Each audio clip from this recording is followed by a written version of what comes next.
2, 1. Oh, we're live. Hello and welcome to the Young Guns. It's probably a pretty boring episode, but we're going to be here talking some college basketball, recapping a little bit. Some games more in depth on the recap. Some games just like, congrats. Next one. And then for the big part of it, we're going to pick these games. So, that being said, UCLA beat the living crap out of Utah. Expected. I think I went with Utah, though, but oh well. VCU got extremely lucky. As you can see, they came back from a 14-point deficit at halftime. Dayton crumbled under the pressure in the end. VCU, another one of my favorite schools. Congrats on the win. It's not going to matter in the long run. Illinois runs over Michigan State, to be expected. Michigan State, average team. Congrats, Illinois. Hopefully you actually do something with it for once. Kentucky shocked the world and upset Tennessee.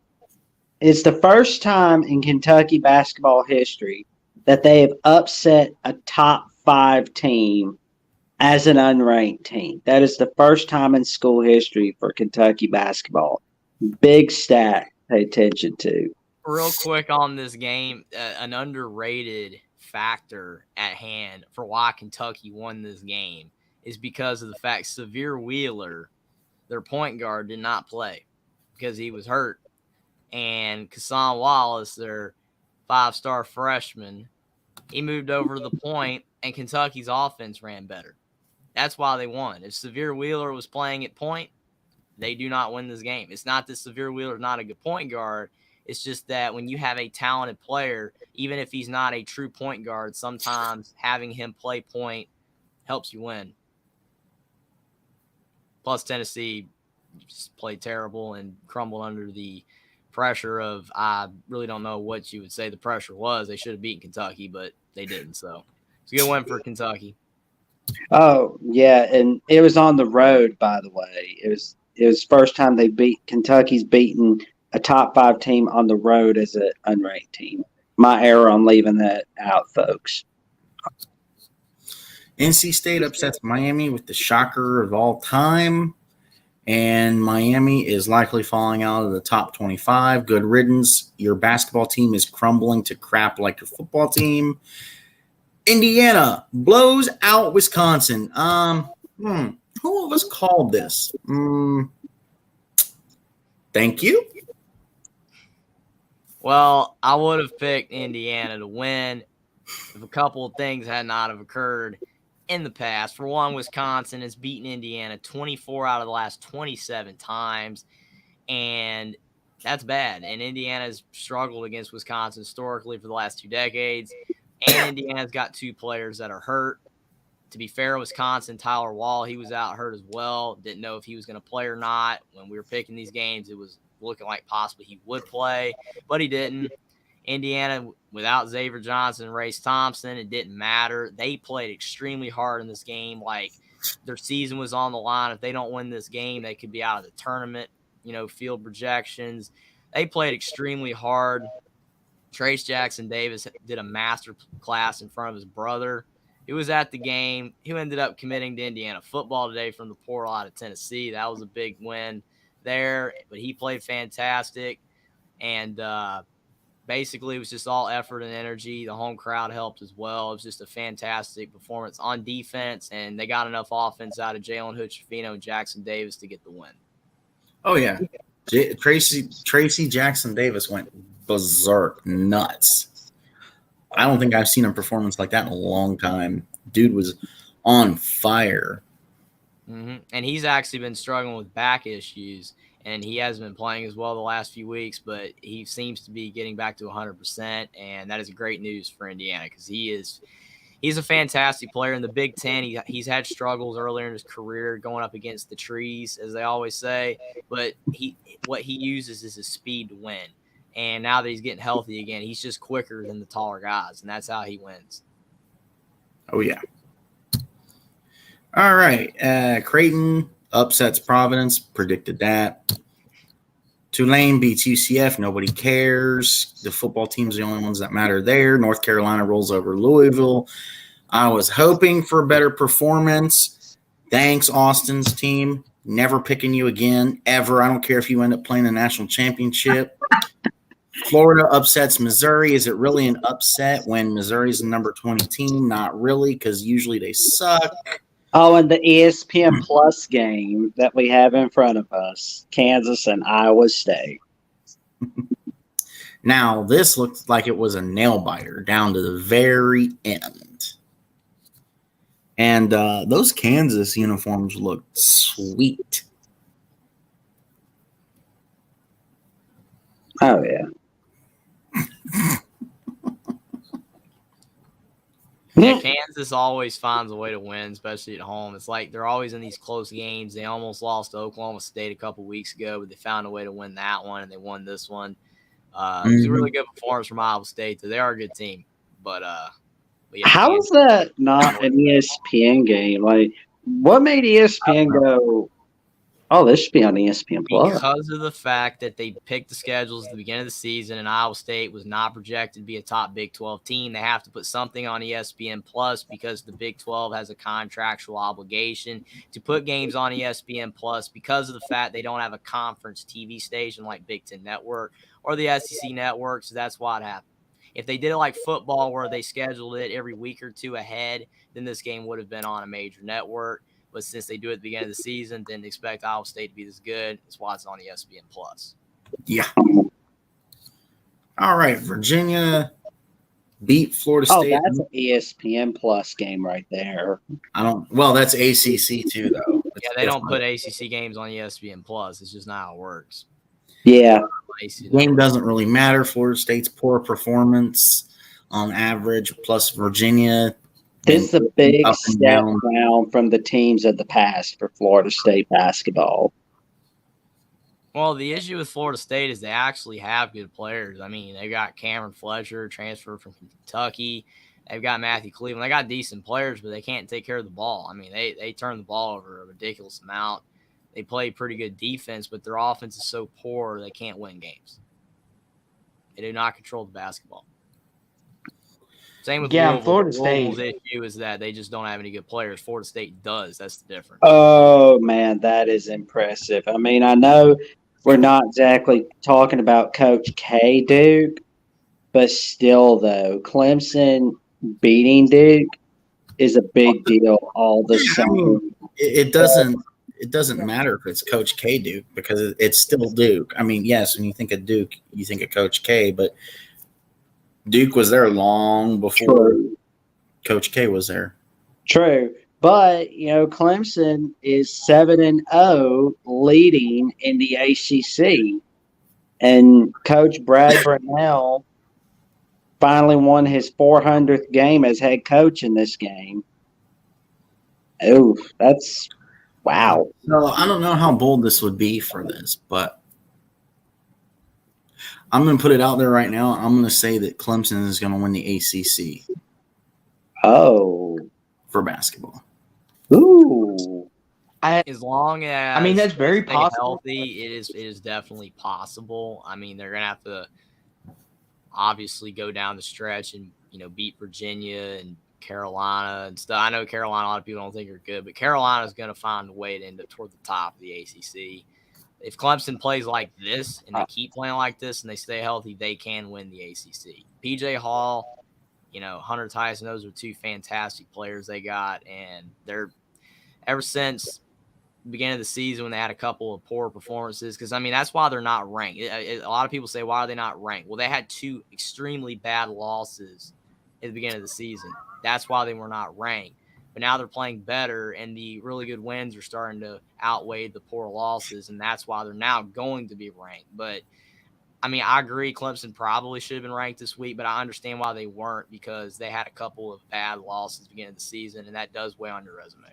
Well, they're most definitely going to be ranked tomorrow, that's for sure. Mm-hmm.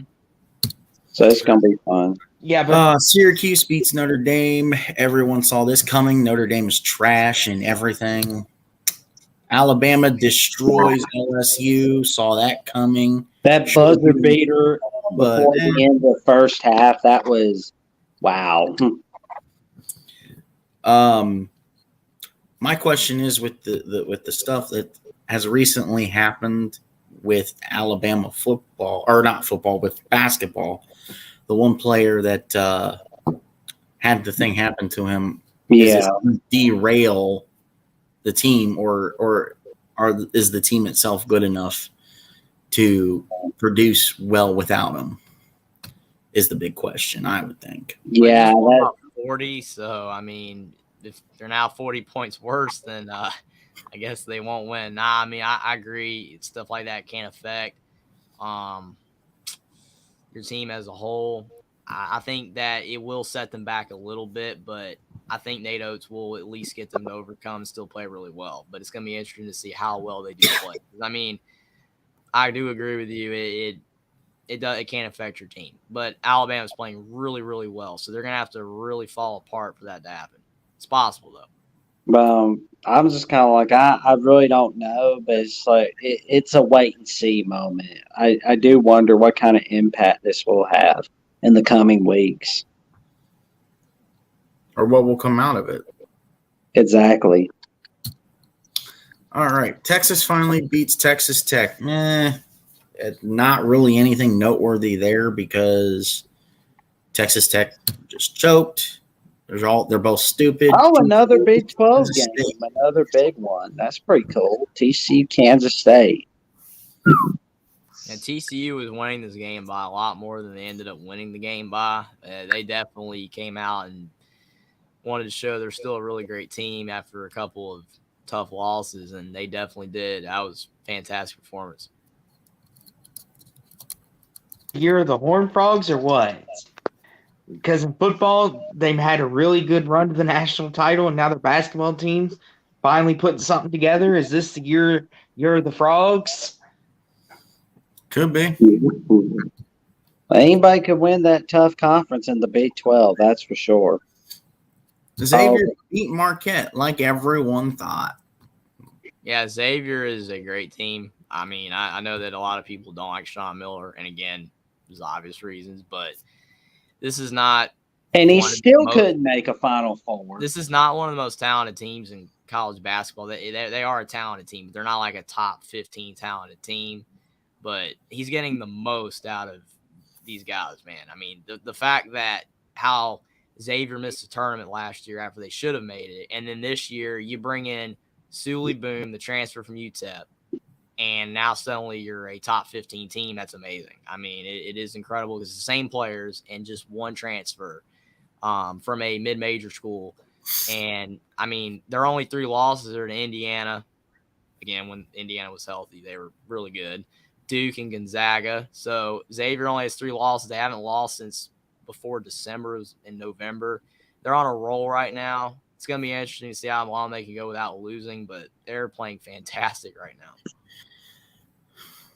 Mm-hmm. Credit to Marquette as well because Tyler Cole, he's a fantastic guard, man, for Marquette. He kept him single-handedly in the game. Shaka Smart's got a really good point guard there. Yeah. Shakalaka. So, yeah, this garbage happened. It's not really stunning, though. I don't know why he put stun. Ohio State is struggling right now. In Yes. basketball, they lost to Minnesota, and I was blown away at that because Minnesota was losing to everyone. And then Ohio State lost to them, and I was like, that is not good. And then now they lose to Rutgers, which is not a bad loss, actually. I mean, everyone still treats Rutgers like they're garbage, but Rutgers is not garbage anymore. Steve Peichel, tough as nails, as John Rothstein says. He is, a fantastic coach. Rutgers is not a talented team, but they're winning games, and the RAC or the Jersey Mike Center is a tough place to play, but Ohio State's going to have to get things turned around because so far in his career, Chris Holtmann has not had any pressure on his job. But if you keep losing like this, there will be pressure that starts building up because with the talent Ohio State has, they are a roughly top 25 to 30-ish team, and they're definitely not playing like that right now. So he could get in a little bit of trouble. And to Edwards' point down here, Rutgers just had a 5-star Wow. Big Ten basketball. So Ace Bailey, first in program history. So yeah, Rutgers is definitely on the rise. Oh, they are getting better and better, man. Mm-hmm. I mean, it just I can it makes me want to just not even. I can see want- why maybe he thinks. I can see why he maybe thinks this is a stunner because, like you said, Jeffrey, people think Rutgers is bad. Oh, you lose to Rutgers, that's not good. But Rutgers is been coming around lately, and this Yeah. is just another good win for them. The thing And if they can continue this up, who knows? They may be a dark horse in the Big Ten this year to win it all. I don't know. I'd go as far as say that they could win it all, but they most certainly could win the Big Ten. That's what he whether meant, I think. yeah, That's what he meant. yeah, because they're still fighting with Purdue for first place. That's pretty big, and ta-da! They beat Purdue on January 2nd. So if Purdue loses one more game and Rutgers keeps winning out, bam, Rutgers wins the Big Ten. Well, this was pretty much my point. Like, I don't even want to watch this program anymore. As far Hey as man, basketball, I mean, I because know that the narrative is when a team is garbage, you don't want to watch them anymore, man. But dude, I watch a lot of bad teams. Okay, I Got just keep to- watching. I you just keep got- watching. Yeah, you got to tough it out. I mean, like Well, that's the the only reason thing why is, I like- actually root for Indiana because they've struggled forever. Because I mean, again, I'm a North Carolina kid, man. Growing up watching Bama football, it's just like I just feel bad for Indiana watching them, and you just got to put up with the losing, man. I mean, that's just the way it is. You just got to. I mean, to Edward's point, that's only currently. I mean, usually, Imagine how Michigan is feeling. They lost to Central Michigan this year, and they lost to, and let's see. I mean, they're just not going so well so far. well, that's normal. I mean, Michigan sucks at everything. Well, here's the thing, Michigan too. That's funny is they do this every time when people are like, "You stink, Michigan. You're no good," and then ta-da, tournament time. They're in the Final Four. They did it in 2018. Well, that was with Coach John Beilein. So John Beilein was a good coach. John I mean, Beilein. he won a lot of games. I wouldn't say Michigan's garbage. I mean, they're having an okay season this year. Really, the Big Ten is just cannibalizing itself right now. Every team's beating up on each other. Yep. Purdue Yeah. is really the only one to almost be unscathed, but they lost to Rutgers at home. So anything's possible here. The Big Ten is wide open. I mean, literally, again, not want to rehash, but if Indiana wasn't injured, man, they'd be in the race because they'd only have probably Mhm. 1 or 2 losses in conference play. So Indiana's like the 12th worst team in the Big Ten right now, but they're probably, when healthy, in the top 4. So the Big Ten's deep. It is just a bunch of teams that are average to good that beat up on each other. Yeah, it's only a matter of time before Purdue ends up doing something and losing their grip on the Big Ten because they always do. Yeah, that's the same It's with like Purdue. everybody said that it's like Purdue and then everybody else. I mean, Somebody Purdue forgot to hasn't tell Rutgers that. And somebody. Purdue could easily lose to Michigan State, in their next game, which we'll definitely be talking about very soon. I mean, if Purdue could definitely join the fray of everybody else, instead of being Purdue and everyone else, it could just be everyone except Minnesota. I mean, I mean, Purdue has not been good like this. I mean, yes, they have the 1 year, I think 2019. They went on a big tournament run. But Purdue, on average, hasn't been good like this since the Robbie Hummel years. Purdue's never been in the Final Four. And they're not going to be. So And why? I think Matt Painter's a fantastic coach, but their style of play is bad when it comes to the tournament. It is bad. Yeah. It's so bad for the way college basketball is played today, with everything being so spread out and open, 4 out, 1 in, whatever you want to call it. It's so tough for them to win tournament games. It really is. They Yeah. play really good brand of basketball for the conference, but when they venture outside the league and play in March Madness, they struggle hard. And that's the thing too. That's really interesting about Jeffrey is a lot of people pick them for their Final Fours and Elite Eights, and some even pick them as the national champions, and they lose in the first or second round.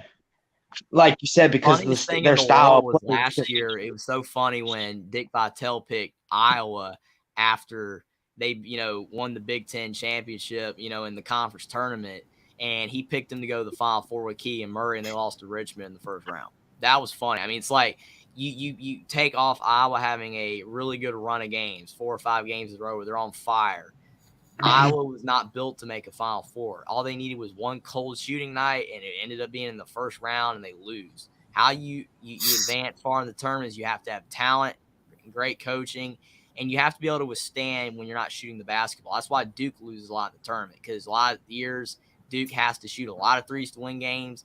If they're cold, they lose. I mean, Indiana beat Wisconsin hitting 1-3. Why? Because your defense played great. If your defense, if you're just going up and down, it's in the 80s. If you have a bad shooting night, you're going to lose. This is the way it is. That's why Iowa never. I mean, and to your point, like, again, except for having Paolo Banchero and not knowing what to do with him, wrong thing. The only other years where Duke was really good is when they had the guy behind us, Mr. J.J. Redick. Mm-hmm. So,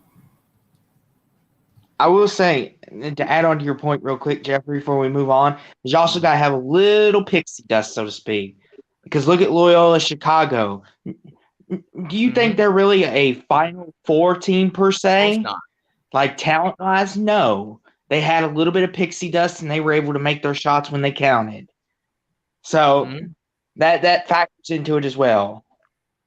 Well, I mean, of course, that's why Iowa, they, had a really great stretch of games in the Big Ten, tournament and everything. But then once they made the March Madness, the actual tournament, they went cold.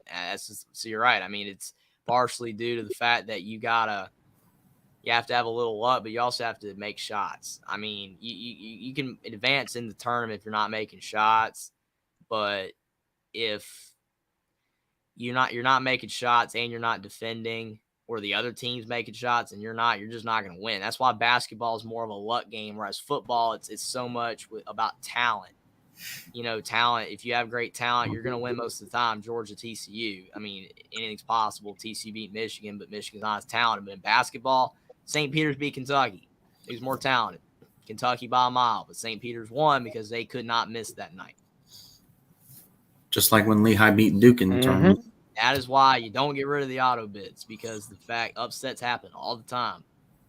Basketball's more fickle. It's not as concrete with the results. All right. So now for the special important part that people actually care about, because, I mean, who cares about the recap? So the first game on the docket is Purdue at Michigan State. This game, Purdue.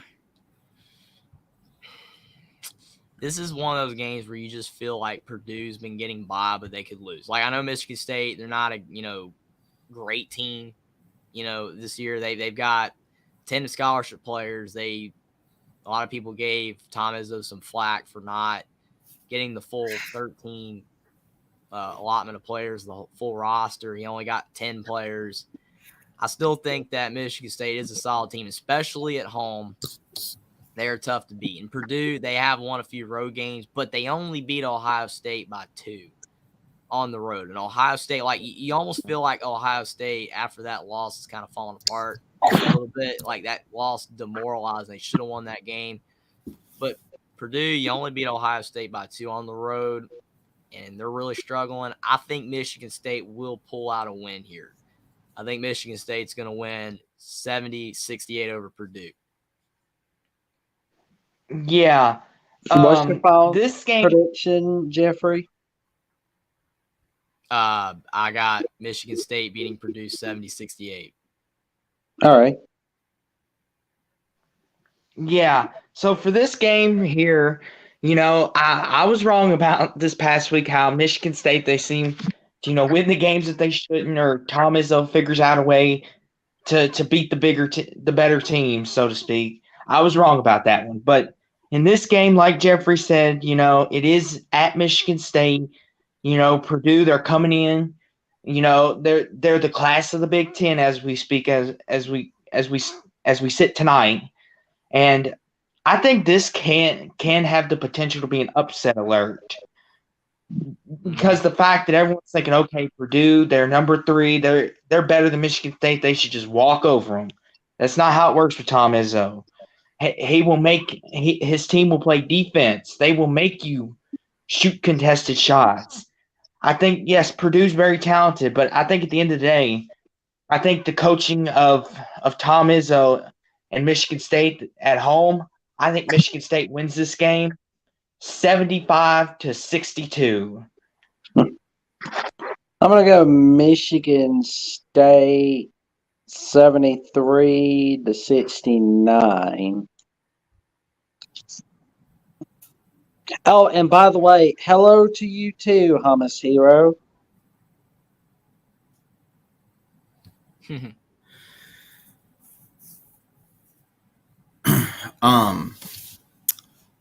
So all you guys took Michigan State. I'm guessing you're taking Purdue, right? I got to take Purdue in this one, just to have some semblance of difference here. I'm gonna go. I actually thought more of y'all were gonna pick Purdue, so I thought I was the one that was taking a chance, but maybe not. I'll go Purdue 75-74 on this one.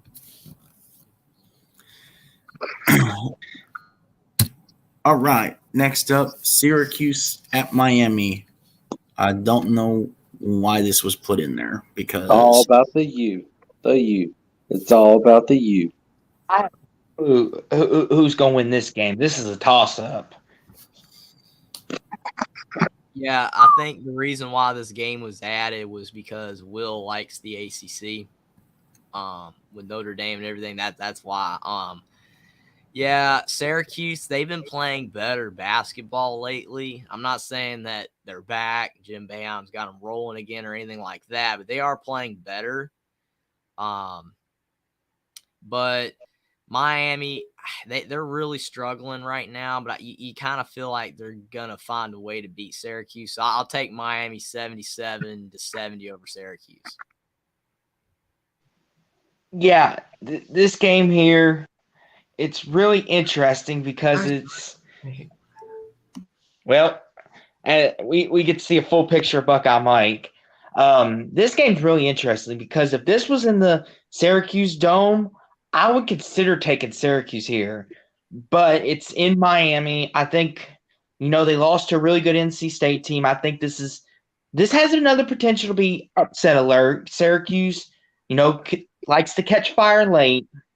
But I think I'm going to go with Miami because I think they're going to bounce back and they won't make that push for the ACC title. I think Miami wins it 75-66. I think the U comes back. I'm going to go Syracuse 65-63. Will? I'm gonna go. I think Miami will keep it a low scoring game, but I think they'll lose out at the end. 60-56, the U. Hey, Will, real quick, what's your pick on Purdue, Michigan State? Yep. I'm going Purdue 86, Michigan 70. I think Purdue will pull away. Yeah, I lost all respect for Miami. You're trash. Get out of here. Before we move on from this, I'm gonna go Syracuse. Give me 80-50. Okay. Oh God. Really? We moved from one game to an even worse game. Oh dear Lord. I can't take this. This is gonna be interesting. Mm-hmm. Yeah, this game, both teams are, needless to say, not playing their best basketball in the world. I think Florida State's still the more talented team. I know Will probably would disagree with that, but Florida State has talent. It is shocking how turnover prone they are and how poor their offenses look this season, especially with how solid Leonard Hamilton's been at Florida State for so long. It's kind of almost like they're turning into Mike Bray here, where, Mike Bray was really good for so long and then lost his touch. I don't know what you want to call it. So both these teams are not playing well, but Notre Dame, you got to pick. I mean, they're at home. I mean, they're going to get an ACC win eventually. Why not it be against Florida State, who's playing really bad right now? I'll take ACC. Notre Dame to beat Florida State 70-64. Mm-hmm. Well, Florida State hasn't won a road game yet. Notre Dame's only won one ACC game, and it was against Georgia Tech. I just didn't think that losing Blake Wesley was going to be that bad. Like, Blake Wesley was really, I guess, I didn't think he carried the team as much as he did last year. But without Blake Wesley this year, because he was one and done, the team's been terrible. Well, a lot of They've people been thought terrible. that J.J. Starling would come in and do the same thing Yeah. as Blake Wesley. They were both ranked like the exact same. J.J. Starling was actually ranked higher, I think, but he has not done what Blake Not Wesley as good. Well, So since when do they let the football coach join the basketball team? The dude looks like Marcus Freeman. Bonzie Colson was a beast. This is a bit of a day picture, but he was actually he was a scrappy guy on those NCAA tournament teams that Matt teams that Farrell actually was good, won too. decently big games. Like they made it to the Elite Eight back-to-back years with Bonzie, and then after that, well, his Notre last Dame year, I fell think off the they, cliff.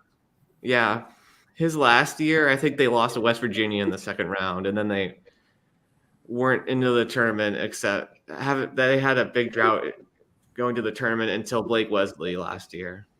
But yeah, I'm going to go Irish 70-67, I guess. I have no faith in either of these teams winning. Oh, it's gonna be. I'm like you. Go ahead, Austin. I'm like you, Will. Conference as you, and I have no faith in either, because it's like you got the good, the bad, and the ugly in this game. Okay, so it is in Notre Dame, but I have a feeling, sooner or later Notre Dame's going to get this thing turned around. You would hope, but then again, you never know. And Florida State, hopefully, they find their offense and their defense can, help win some games down the stretch. I'm not confident with this. I'm going Florida State 63-57. I'm going Seminoles. Oh, you're taking the chance with Florida State. I'm gonna go Notre Dame 65-53 against Florida State.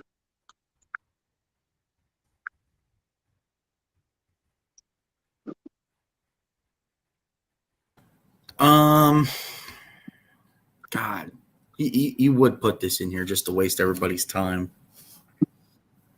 God, screw it. Florida State, they're gonna blow you out 80-40 because score doesn't even matter for us. So, Florida State.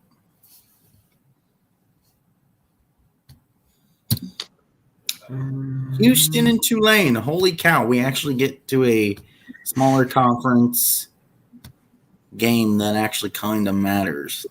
Well, I mean, Houston is number one in the nation, so I think it does matter. And Tulane may be looking for a big win just to get into the NCAA tournament. So, well, I mean, yeah, from Houston's perspective, it matters. I just mean, like, not trying to give my pick away, but this seems like an obvious win for Houston. Yeah, I will say that Houston has had a couple of performances this year where they have struggled really, pretty well in a couple of these games. Like they almost lost to UCF. And that was at home. They beat them by like 6. So they are capable of being beaten. And to the point I think you guys made earlier, Tulane, they really need this win, to really boost their NCAA tournament case. And really every team in the American Conference will probably give Houston their best shot, because you think about it. All these teams that are kind of on the bubble, like your Tulanes, your UCS, Memphis potentially, they have to probably beat Houston at least once to make the tournament, because they're not going to have the resume unless they win all the rest of their games. So Tulane will play extremely hard in this game. I'm sure it's going to be a really good crowd. Man, this one really could go either way, but I will pick Houston to beat Tulane 77-75. I think they'll pull it out, but it's going to be really close. Yeah, I want to pick Tulane, but my head says Houston's the number 1 team in the country. They're probably going to win.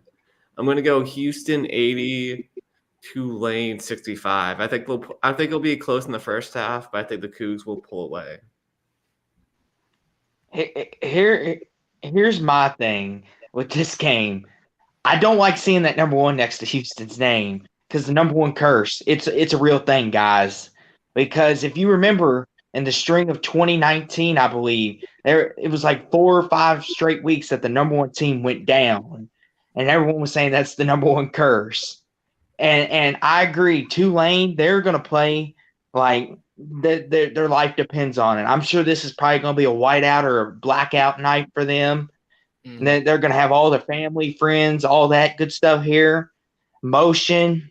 I think Houston's going to get their best shot, but I think Houston's ultimately too talented, and I think Houston ends up pulling it out at the end 79-76. And a bold prediction, they win it at the buzzer with a buzzer-beating 3. So you got Tulane pulling it off? I'm going Houston Cougars. They win it at the buzzer with a 3-pointer. Spoil the night for Tulane. Oh, I'm thinking Houston's going to win, let's see, 72-65. Again, this game is kind of pointless. I wouldn't say that. It's in New Orleans. So. For upset reasons, it's pointless. I mean, here's the thing with college basketball. You could be number 1, lose your first game of the week, win your second game of the week, and still be number 1 at the end of the week. Mm-hmm. So in that sense, the curse is dumb, if there really was a curse.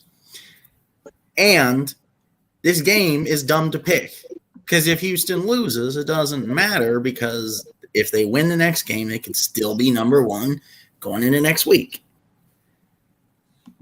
Though, I'm going to go with Houston. They're going to mop the floor with them. 80-30.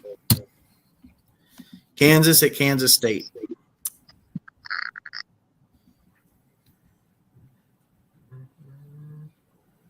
Ooh, that's going to be this game right here. This is potentially going to be one of the best games of the year if Kansas State lives up to the billing. I know that the former head coach for Kansas State, Bruce Weber, who is no longer their head coach anymore, he could not stand the team on the left. And there's a lot of reasons why I'm not going to bother mentioning. But they could not win. Now Kansas State has life breathed into their program right now. Jerome Tang, first year, former Baylor assistant. He's got them rolling. Keontae Johnson, great story coming back, from his collapse on the court a couple years ago. It's so nice to see him back and healthy and playing well. And Marquise Noel's a great guard. But Kansas, you got Grady Dick, who is a fantastic shooter. And, I mean, you've got emerging KJ Adams at center. He's playing really well. They just got Jalen Wilson, obviously, is a fantastic player. They've got more talent than Kansas State, but this game is at Kansas State. And it is going to be a fantastic atmosphere. That place is going to be sold out. It's going to be loud. Hopefully, no chairs are thrown like you saw a couple years ago. This game really could go either way, but I'll take it. I'll take the other. I'll take Kansas State. I keep going back and forth, but I'm going to take Kansas State to beat Kansas 77-75. Well, the thing is, the one reason I'm picking Kansas in this game is it seems like they've been playing better this year on the road. Mm-hmm. Like they played Oklahoma close at home. They played Iowa State. I mean, Iowa State's a great team, not taking anything away from Iowa State, but they played them close at home, and they've just blown out everyone on the road. So I'm going to go Kansas 86 to Kansas State 74, unfortunately. I do think that this is another game where it's Kansas, they're coming into hostile territory. Arguably a top 10 greatest college basketball rivalry that there ever was. That the tensions are going to be high. That Kansas State's going to want to prove, that they're no longer little brother. That they could be up there with Kansas. And I think, but with all that being said, Kansas always finds a way to win the big game, especially around when we get close to March. Bill Self just finds a way. He keeps pulling rabbits out of the hat. But with all that being said, though, Kansas is due for a stinker. They're due for a bad game. And I'm going to pick Kansas State 79-63. Kansas State routed. Oh, man, that's deep. I mean, I almost picked Kansas. I literally just went back and forth on like 10 times in the last 2 seconds. And I now I'm immediately, man, I should have picked Kansas. Like, no, this game could go either way. I'm just like you. They're due for a loss in Kansas State. They're going to more than likely give it everything they've got. Oh, yeah. Insane. I'm going to go Kansas State 75-70 against the Kansas Jayhawks. Kansas State is the twin brother of the state of Kansas, and they will prove that Tuesday night. It was Wichita for a few years before Greg Marshall got kicked out of the head coaching job, and now they're bad.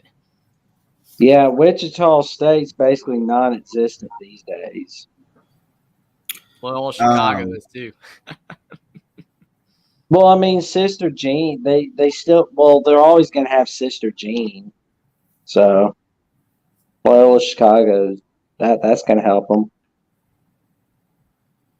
So, can we have these Kansas State uniforms more often? These are kind of dope. Yeah. This is pointless. Kansas 90 to Kansas State 50. There's no chance. Kansas is stacked, like always. So you're reluctantly going with the defending national champs on this one? Yup. Yeah, 90-50, which is, it seems to be an unreasonable score unless it happens. I mean, here's the thing. The score doesn't matter when we pick the score. I know. I actually try to pick a decent score. But I mean, I know it doesn't matter. Games are so much crap. You got the chat going on that one, buddy. What? You got the chat going on that one, buddy. I wasn't talking about the Kansas ones. I said the Kansas State ones. No chance for Kansas State. They're Kansas's little brother, as Michigan likes to use about Michigan State, which is also something stupid, but not going to talk about that. The little brother argument is dumb anyway. Indiana says it about Purdue, and now Purdue's saying it about Indiana. It's like, okay, I mean, who cares whether you got more national championships or the fact you're winning more lately? It's insane. You're two big universities in the same state, and you're rivals. The end. Mm-hmm. Exactly. Texas, Iowa State. Yeah, this game, Texas is getting by right now. Chris Beard got fired, and Texas is winning, but it's like they just seem to not be as good of a team right now. They're getting by, and that's never a good thing. I think they're gonna go on the road, and they are not gonna come out of Ames, Iowa with a win. I think Iowa State is gonna beat Texas 80-70. For Iowa State, that heartbreaker to Kansas, it could be one of two things. It could be going into this one. It could be that they're sad that they lost, so they're not going to play as hard, or that it gave them belief that they can compete with anyone in the country because they only lost by 2 to the number 2 team in the country. And I think it'll give them belief. I think that Ames is going to be crazy. It's a great atmosphere there. TJ Oswaldberg has done such a great job. I think it'll be 85-68. I think they'll pull away from the Horns. I think the Horns are due a loss. They have been skating by, as Jeffrey said. Yep. Texas is the classic, they're skating by the skin of their teeth. Every game it seems like, Texas is playing bad basketball. They seem to can't be pulling it all. But every time they keep pulling the rabbit out of the hat. They did it against TCU. They did it this past Saturday against Texas Tech. And Iowa State, they gave Kansas everything they had and just fell short. I think it's going to be a momentum builder for that program for Iowa State. And I think they're going to, and Texas's luck will run out. And I think it runs out here. I'm going Iowa State 73-70. Iowa State wins. I'm going to go Iowa State 74-64. And now it's Buckeye Mike's turn.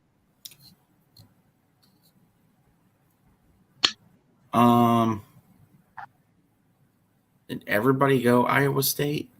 Yep. I should pick last more often, man. Then I could be the decider, man. I'll go with Texas. I don't really care, but 54-51 Texas. Yeah, if that game's that low scoring, then Texas probably will win,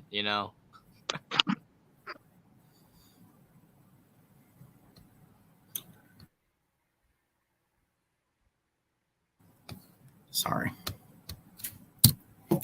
UConn Seton Hall. Well, Connecticut's not going to be number 6 going into tomorrow. That's for sure. Yeah, this one's actually now a tough game to pick. If you had have done this even a week and a half ago, everybody would be like, UConn. There's no way Seton Hall's winning. They're horrible. Shaheen Holloway should have stayed at St. Peter's, all this kind of stuff. And UConn, they're potentially going to win it all. They're back. The Jim Calhoun era never left. It just something's wrong with UConn right now. They are in a funk. They're playing bad basketball. I mean, you just lost at home to St. John's. Nothing against Mike Anderson. I think he's a decent coach, but St. John's is not that good. And there's no way you should have lost at home. You really feel that UConn's gonna find a way to. I mean, the way they were playing early on in the season, everyone was saying they should have been number 1 instead of Purdue. I mean, that's how good they were playing. They were dominating everyone. They were winning by 30 and 40 points, big games. They didn't even have like a single digit game for like the first 10, 12 games or whatever. And Purdue was escaping by, so people are saying UConn was better. They should have been number 1. But I'm going to go with UConn reluctantly here. I mean, I want to pick Seton Hall, man, but it's like you do feel UConn's going to find a way. And Seton Hall has been playing a little bit better last couple of weeks, but I still just don't know if they're going to be capable of pulling it off. I mean, if UConn plays like they did today, they'll win. But I'm going to go with UConn to beat Seton Hall 69-64. I'm going to do it. Shaheen Holloway finally gets that big win for Seton Hall. I feel like, I mean, they've won their last 3 games, but I know it's against DePaul, Georgetown, and Butler, and those 3 teams are both bad. But I feel like everything comes together for the Pirates. And I mean, UConn hasn't been playing great. And I feel like Seton Hall, I feel like they'll edge it 80-72. So big win for Seton Hall if they pull it off. Yeah, UConn.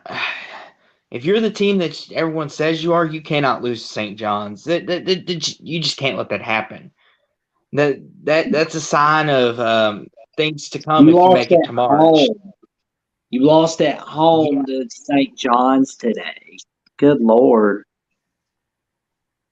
That's bad. Yeah, that's another bad point. And they may be a one-and-done team in the tournament if that continues. But I think, they're coming back. I think they realize what they've done, and I think they're going to be mad, angry. They're going to play with some aggression, and they're going to take it out on poor Seton Hall. And Seton Hall is not going to – I won't say they won't have a chance, but it's going to be really hard because UConn's going to be ticked off, so to speak. I got UConn winning 82-66. I think UConn takes their anger out on Seton Hall. I'm going to go Connecticut 74-69. They will beat Seton Hall in their own backyard.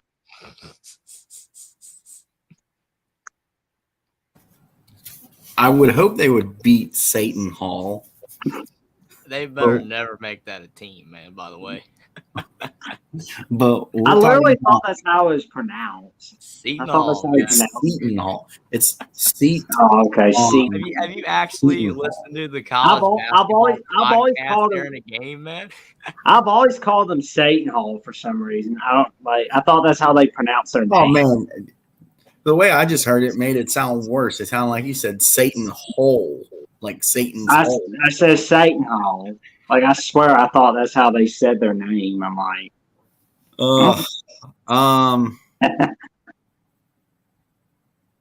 So what's the? Is it 3-1 UConn right now? yep. Only Will has old Satan Hall. Well, I'm gonna take a left down Satan's Hall and take Seton Hall, 79-77.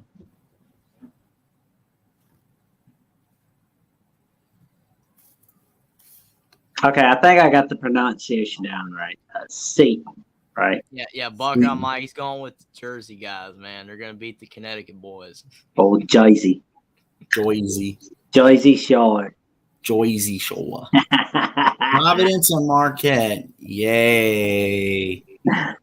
Jacques Well, I mean, if this game again was last week, I'm probably picking the Friars, but they let me down and lost to the Blue Jays. I mean, yes, Creighton.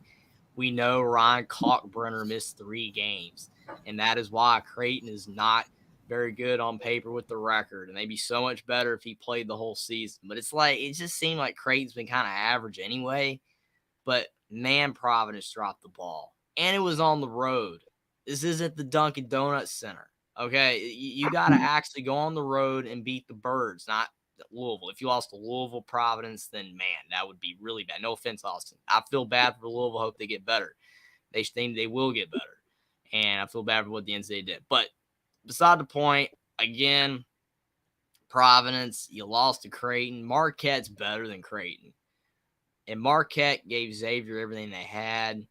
So I'm going to go with Marquette to beat Providence 80-72. I'm also going to go with Marquette. I mean, I was really pulling for them to knock off Sean Miller just because I don't like him because he cheated, but they lost. And But I he do still think couldn't that, make a follow. That's the thing. Mm-hmm. Yeah, so I'm going to go with Marquette 82-70. I think they'll pull away. Well, I'm going to say Providence is going to bounce back in this game.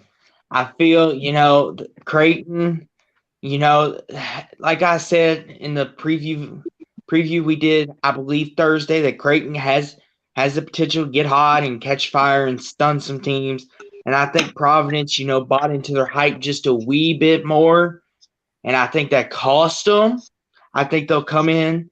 It's on the road, yes, but I think they'll play a really good bounce back game. I think Providence wins this game 71-66. I think Providence bounces back.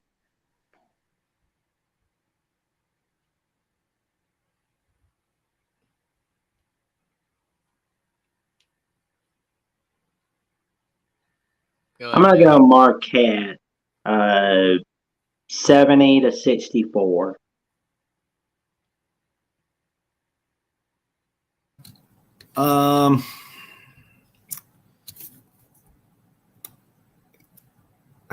I was right picking Creighton last time.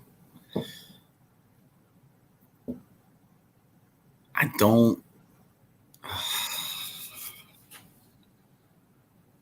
think Marquette's going to get it done, and they're going to screw themselves in the end. It's going to be 71-69 Providence.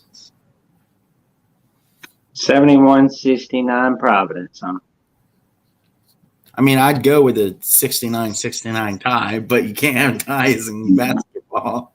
Well, ties suck. That's just how they are. They're crappy. It doesn't matter what sport it's in; it sucks either way. I know, right?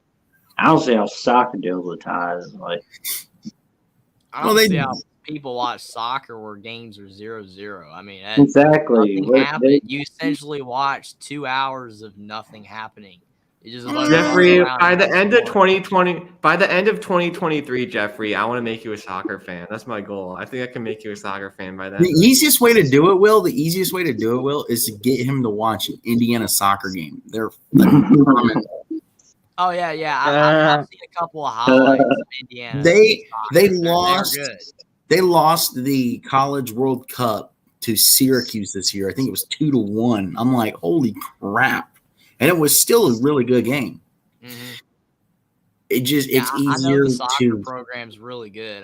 They won like 7 or 8 national championships. I mean, it's just I've turned it on before. It's like just I want to see the points go up. I mean, I struggle with baseball. Is why I've watched baseball in person, and it's fun because the atmosphere, just being there. But it's like watching on TV, and the game's stuck at 0-0 for a while. It's just frustrating. I'll turn it on if there's nothing on in the summer. I like points, man. And technically, if you want to be technical, soccer never ends in a tie. It's like hockey. They go to a shootout, and the shootout version in soccer is the penalty kicks.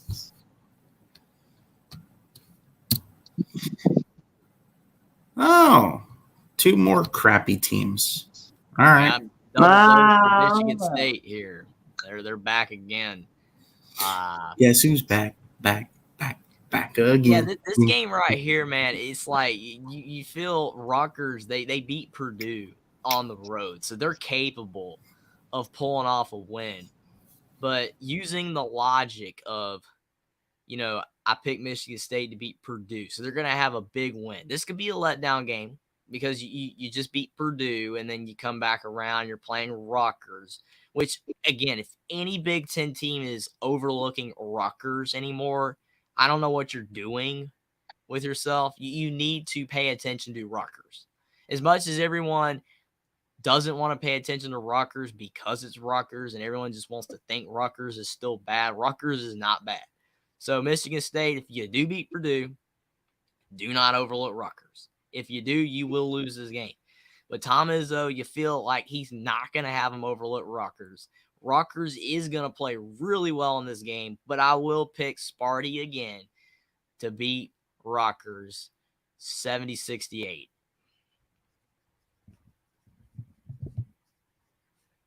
Yeah, this is going to be a close one. I was going back and forth between this one, but I'm going to go with the Scarlet Knights. I feel like they won at Purdue, so they know how to win on the road. So I'm going to go Rutgers 78-74. So, Jeffrey, So in Speaks this has game- inspired you, hasn't it, Will? There we go.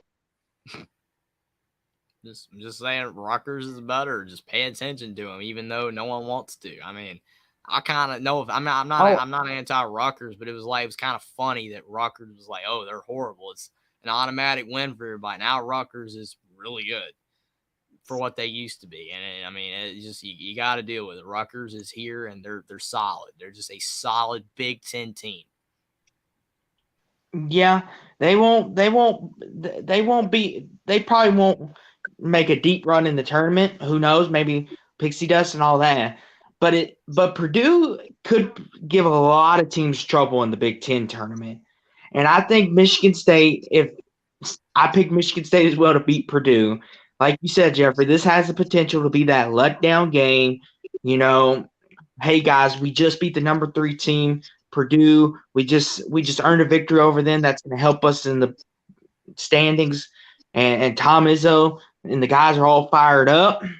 And then they say, "Oh, it's Rutgers. Why do we? This is going to be easy." And then next thing you know, Rutgers, here they are, and they are a really good team. They're solid. They give anybody trouble. But I agree with Jeffrey on this. I think Michigan State, they're going to keep that momentum rolling after they beat Purdue. They're not going to overlook Rutgers. I think they win 87-75. I think they keep the momentum rolling. They're at home. They keep it going. Oh, I'm going with Rutgers for a 71-67 victory on the road. Road dogs, road dogs, road dogs. And now Buckeye Mike with the deciding vote, so to speak. God, y'all split. Yeah. Oh God. I'm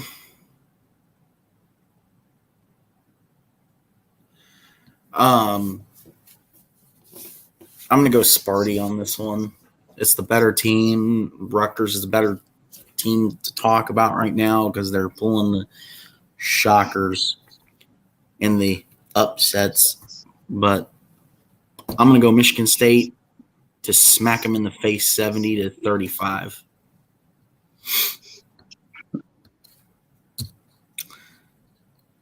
Oh, Maryland. There we go. Oh boy, Buckeye Mike's favorite team. This is actually a tough game to pick. Maryland has fallen off a cliff from when they were ranked, and Kevin Willard has a really good team here and everything, and potentially Maryland could be a dark horse in the Big Ten. Now Maryland is not good. They still have a winning record. They're like nowhere near completely falling apart, but I will say that they are definitely a far cry from where they were a few weeks ago. Michigan has had some very awful performances this year, but they're winning a little bit more right now. They're starting to play a bit better right now. So this game really could go either way. Maryland's home crowd is not what it used to be. There's a lot of empty seats in that building. I mean, it's a far cry from Gary Williams. He's not there anymore. He's not winning the national title over Indiana anymore. Mark Turgeon, he was okay. I mean, he was a guy that he won enough, but he decided to quit. So I have no faith in either team here at all. Usually in the Big Ten, if you really don't know who to pick, you pick the home team. You feel like you might get some calls. The fans you do have will help put Maryland up the top. But I'm actually going to go with Michigan to beat Maryland 65-60. The way Maryland's playing right now, I just don't know if they could get it done. Ooh, you're going to go with Michigan. Mm-hmm. Can I tell my Mark Turgeon story? Ooh. So I went to a lot of DC prep hoops games back in the day, and he was recruiting Melo Trimble, who grew up pretty close by to me, who was a great point guard for Maryland back in the day. Mm-hmm. And I said, "Great win, coach." And then after I think they beat Georgetown in a big DC matchup, and then he just walked right past me, and I've never rooted for Maryland since until now. I do like seeing, and I'm hoping that they can get the crowd back. I remember when my parents had to mute the TV because John Shire was playing for Duke, and the crowd was yelling, "Explicit, you Shire." So, and my parents had to mute the TV because they didn't want me hearing that word. That's how crazy the Maryland crowds once were. Yeah, But that happened to Indiana when they were playing Matt Harms. yeah. Yeah, but that was way back in the day. That's when I was like a little elementary school guy, and they had and they're like, "Oh no, we don't want Will hearing that word."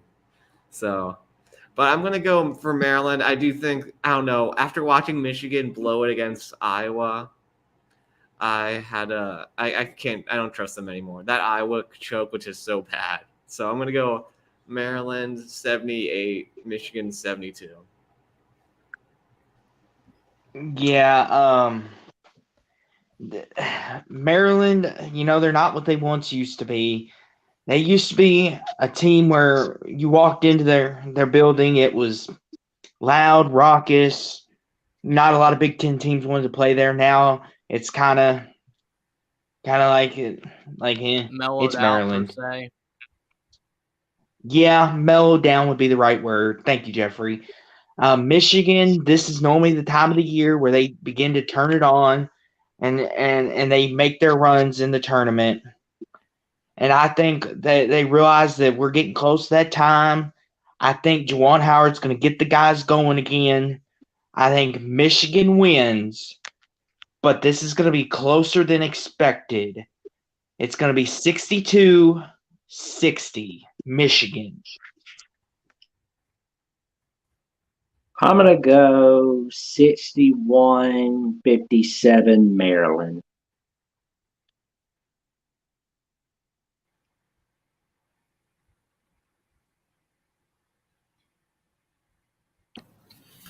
Yeah,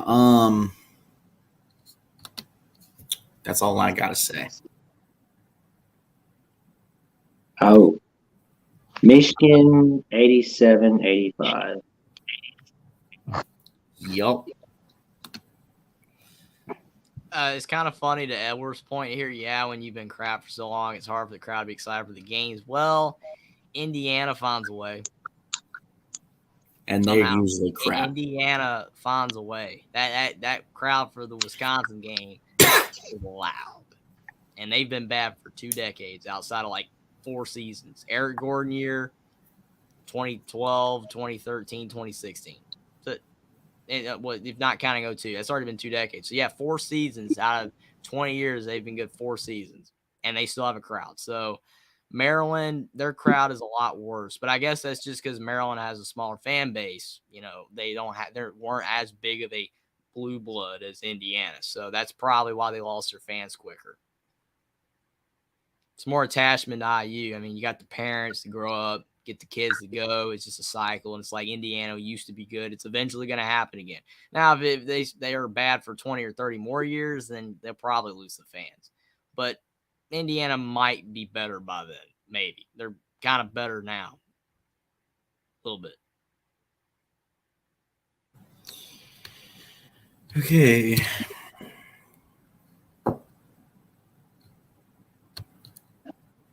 Okay. Oh, here we go. USC at Arizona. This one's interesting because, Arizona, they're kind of like UConn right now.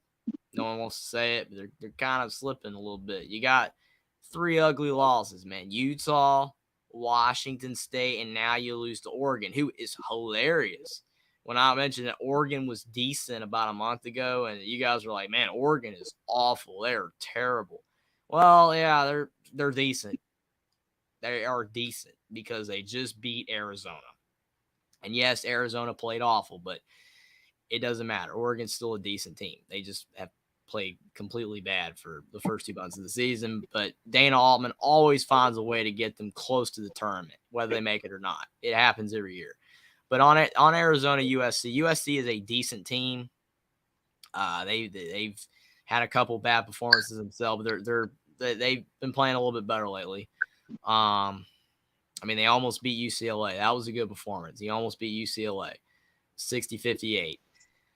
But I'm going to go with, just like with the UConn game, I'm expecting Arizona to bounce back. It's going to be at home. I'm going to go with Arizona to beat USC 75-72.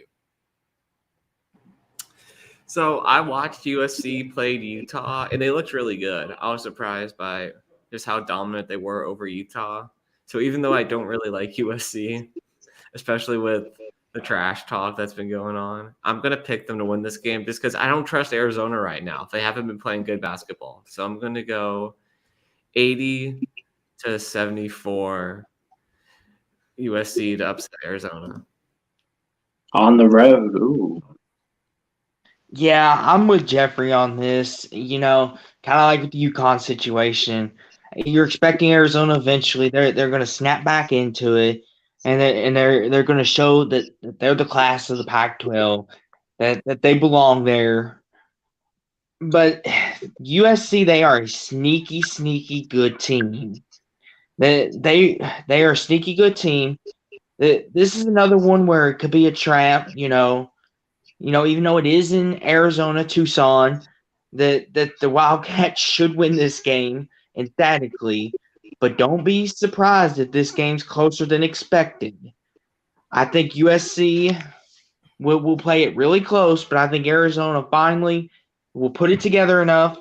I think Arizona wins this game 65-62. I'm picking Arizona for the bounce back.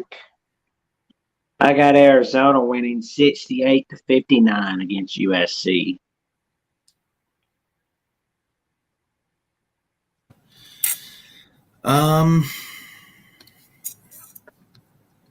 Yeah, Arizona is always usually pretty good. They're pretty easily able to bounce back most of the time. So, boom. Arizona 77, USC 62.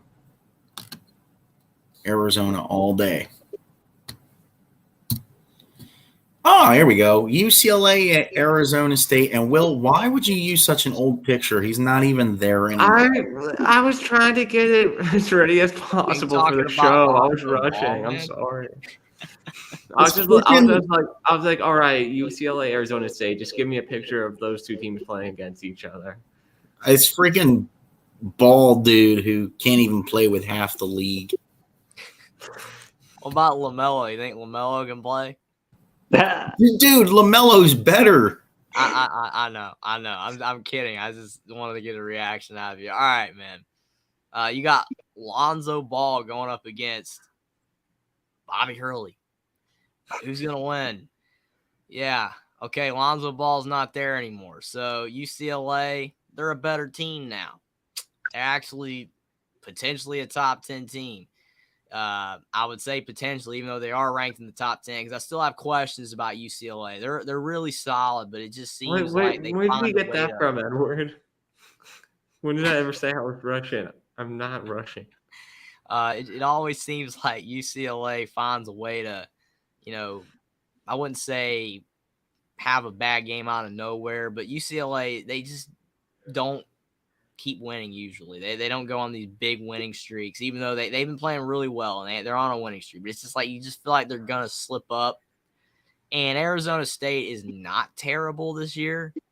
They're better than they were last year. Bobby Hurley brought in some pretty decent transfers. Frankie Collins from Michigan, and he's got some other good players. I think that Arizona State is going to play really hard in this game. I think their crowd is going to be pretty decent, but I think that UCLA, even though I don't really trust them to win this game, I will pick them to win 70-67. Mm-hmm.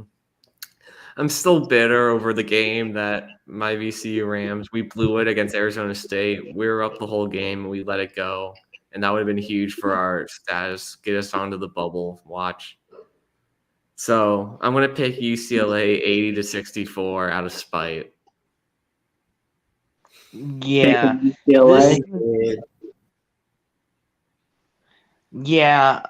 This game is in the desert. They're going to Arizona State, and the Pac-12 teams have a tendency when they go to the desert, only bad things come out of that. Yeah, you're right. Especially in football. I know this ain't football, but basketball, the rule still applies. And I think, honestly, if UCLA doesn't have a Vengeance Bruins performance that we know that they can have and show that they're a top 10 team, Arizona State may keep that curse rolling. I'm going to pick UCLA, but I'm not confident.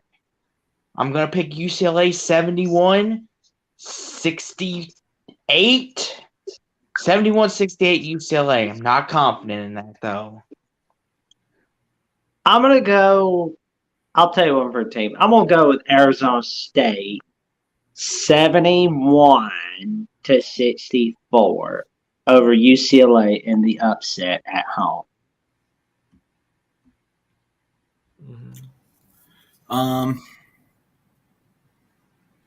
It's very Oh, possible. how are you doing? Oh, we're doing pretty good. Michael Hogg. What's up, Michael? The desert is a bad place for NFL teams. Yeah. It is hard to play at Arizona State, and UCLA comes off a bad showing against USC. I mean, come on, UCLA. It's USC.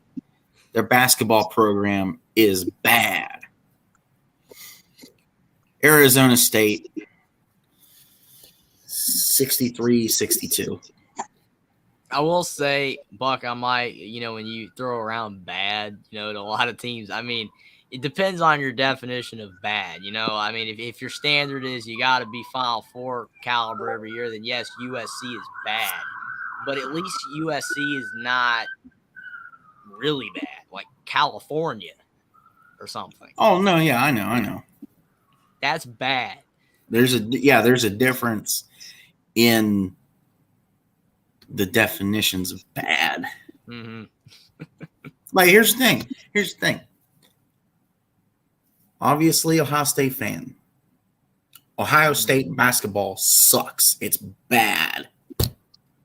Mm-hmm. Women's program is awesome. Could be potential national champion right there, but we're not talking about women's.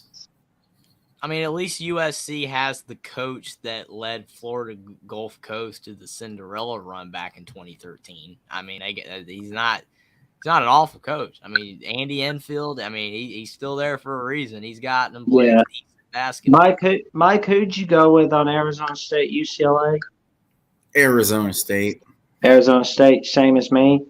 And I guess we have Illinois, Indiana. I'm pulling it up. I have it on the other PowerPoint. Here we go. Oh, man. Iowa versus Rob Fennessy. Yeah. I will say that Iowa won that matchup most of the time with the gut throat shot at the end to win. This game is tough to pick because it's like if Indiana loses to Wisconsin, then you're picking Illinois. There's no shot. But Indiana, they got their footing back a bit, blowing out the Badgers. The first double-digit win over the Badgers since 2005. I was 1 year old in 2005, so that's a long time. So you kind of feel like there's a chance this could go one of two ways. Either Indiana, you take that win and you springboard it to another win because Illinois is beatable. They're beatable. I think that Indiana can beat them. Yes, you still don't have Xavier Johnson, Race Thompson. They're not going to come walking through your door until February. So Indiana, you just got to win 3 or 4 more games without them, so you could stay in the tournament field. And then when you get them back, win some more games. I think that Indiana is going to win 2 or 3 or 4 more games without them to stay in the tournament field. But reluctantly, even though I want to pick them because they played so well against Wisconsin, I'm going to pick Illinois to beat Indiana 68-65. It's at home. If Indiana was healthy, I'd be picking Indiana. But since they're not, I still think Illinois is going to get it done. Well, Indiana is 9-1 at home, so you have a point there. And they should be 10-0. If they had their full roster, they would not have lost Northwestern. You know why I'm picking the Hoosiers, Jeffrey? 3 words. Trace Jackson Davis. Yeah. He's a game changer, man. You saw him come right back in. Indiana looks like a completely different team. Mm-hmm. Illinois has not impressed me at all this year. I'm going Hoosiers 85-83. I think they'll get it at the end. I think they'll nip it for you. Hopefully you're right. Who's your pick, Will? Indiana. Going Indiana. Well, he's got faith, doesn't he? Well, I mean, I am the only one that picked, I think, Indiana to beat Wisconsin. And yeah, who was right about that? You Mate. were. Yeah, but anywho, sorry, Jeffrey, to break your heart, but Indiana's just not healthy. And when Indiana's not healthy, it causes a lot of problems for them. The game against Iowa, me and you talked about that extensively. Like they should have won that game. They were winning that game up by 10, but they had their injuries and there was some tomfoolery with the referees. No excuse still. We won't use that, but it's like when Indiana's healthy, we see what kind of team they can be. Across the court, he was on the other side of the court. Okay, it was FranCon 10. He literally went all the way to the bench of the other team, to the IU bench, and it's like, okay, we're just not gonna call a technical, but it's all right. But yeah, we could see when Indiana is healthy, this team is one of the best at basketball. That they beat North Carolina when they were number 1 at the time, and people were like, "Oh, Indiana, they're coming back." They took Kansas all the way to the end in the fog, and people were saying Mike Woodson's got this program on the right track. He does, but when you're injury depleted like this, it's going to be hard. Illinois is going to be mad, and it's in Illinois.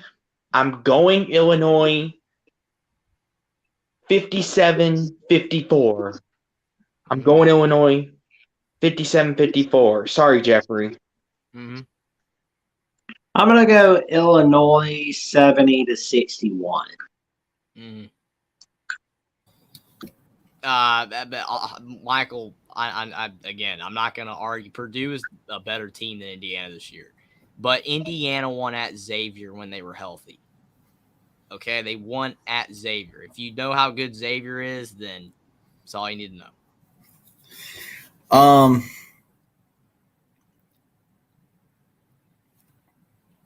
Why stop now? Give me Indiana, man. 66-63.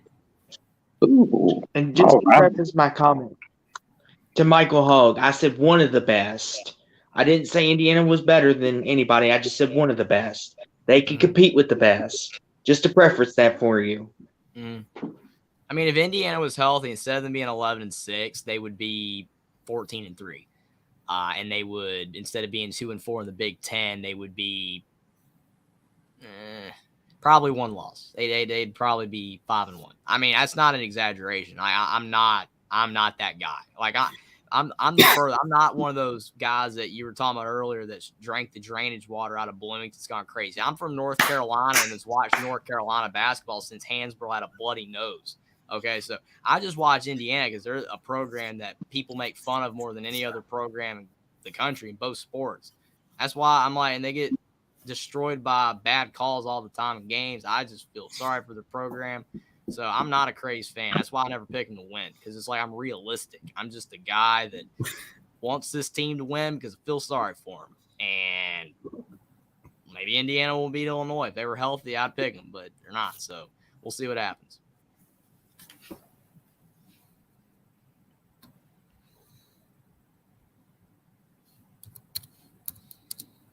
Oh, yeah.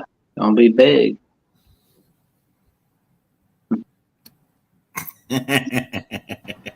Drainage water. Good Lord. He drinking that kind of water. I tell you what, man. Won't be messing with that kind of water. Yeah, I only drink when it's clear as crystal, man. All right. Oh, that's it. That's all the games. So, what games are we most excited for? I'm curious about those Big Ten standings, with Michigan State, Purdue, and Michigan State, Rutgers. Yeah, that Texas-Iowa State game's kind of interesting to see. Oh, yeah, and Kansas Kansas back, or Texas can pull another one out of their hat and get another close win.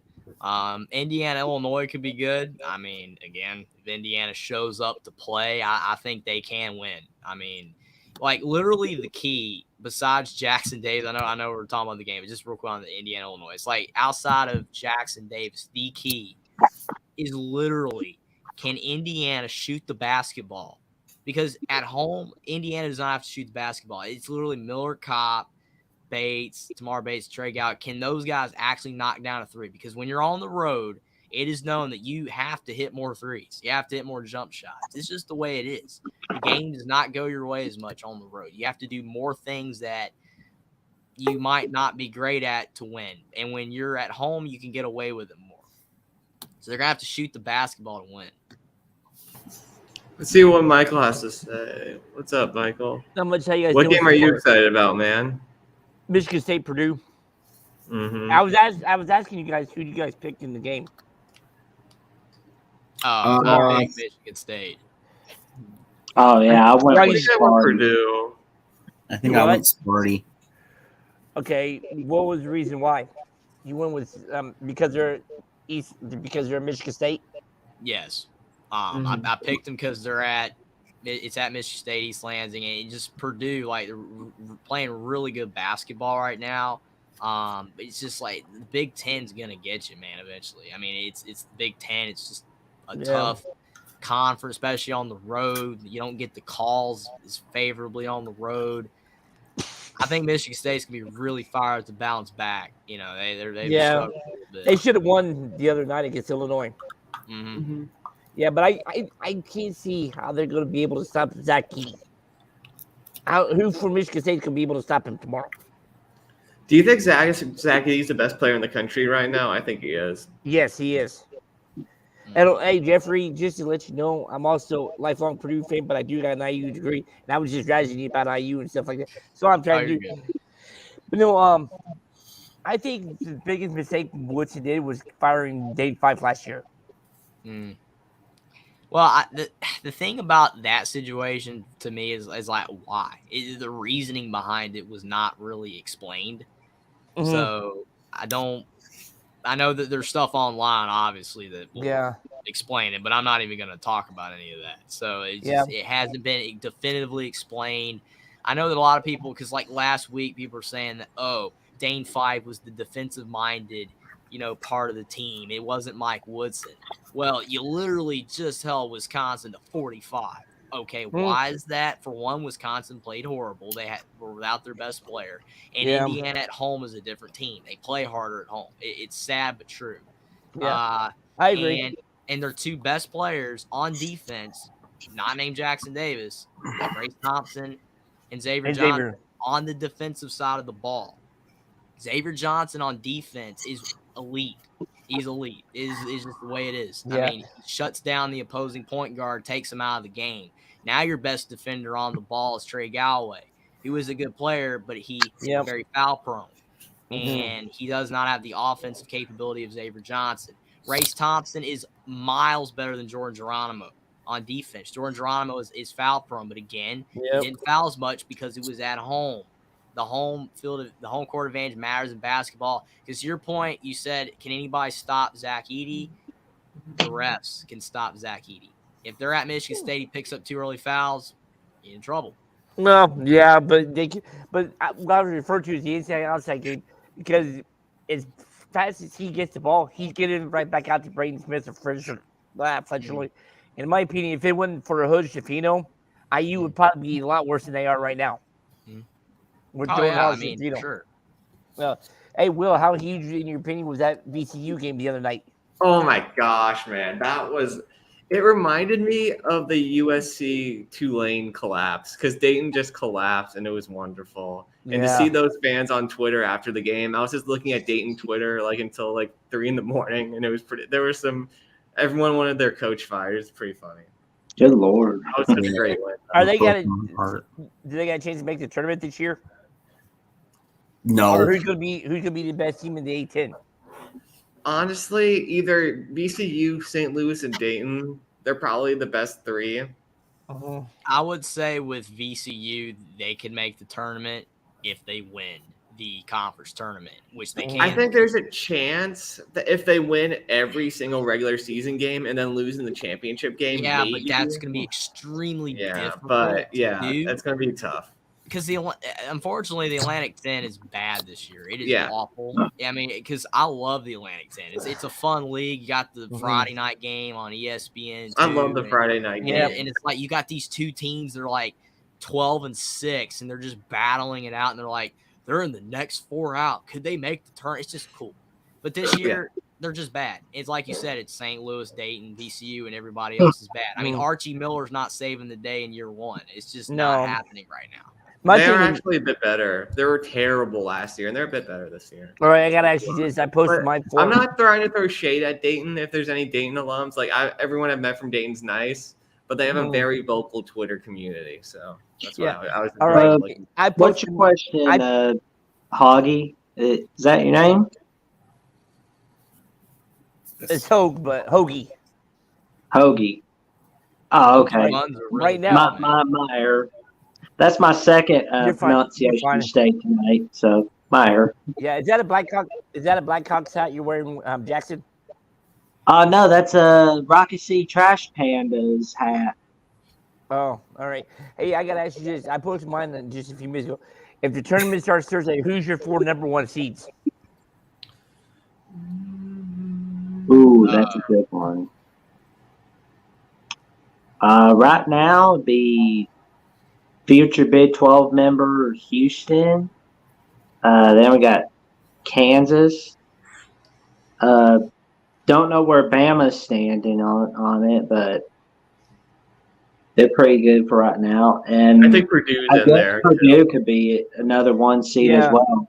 But the question is Purdue going to make it to the Final Four this year? Because they've never made it to the Final Four. Well, I mean, no, they made it to the Final Four. It's just long before any of us were born. Well, yeah, I was grade school last time they went to the Final Four, but I digress. But no, it's just bad breaks. The best year I thought was 2019, but Ryan Klein misses the second end of the free throw, which would have been pretty much ended the game with Virginia. But no, I don't know why I see maybe Houston sliding a little bit and Tennessee stealing the 4th one. I got Alabama, Purdue, Kansas, and Tennessee. Okay. But I might have to I'm not disagreeing with you, Michael, because again, anything's possible. I will always say it. Like when I make videos, I'm like, anything's possible. I'm saying this, but anything's possible. Like Purdue, they haven't been in the Final Four forever. It's possible. Yeah. Tennessee, that's the one though. I would would argue with Purdue. Well, they haven't been there. It's gonna be tough for them to do it, but it's possible. But Tennessee, man. No, I'm not Rick talking. Barnes cannot get to a Final Four. No, Jeffrey. I'm not talking to the Final Four. I'm talking to the number 1 seeds in the tournament. I don't even think that's gonna happen. To be honest, it could, but they didn't look great against UK. Oh, we got Darrell coming in too. I honestly wonder if Gonzaga.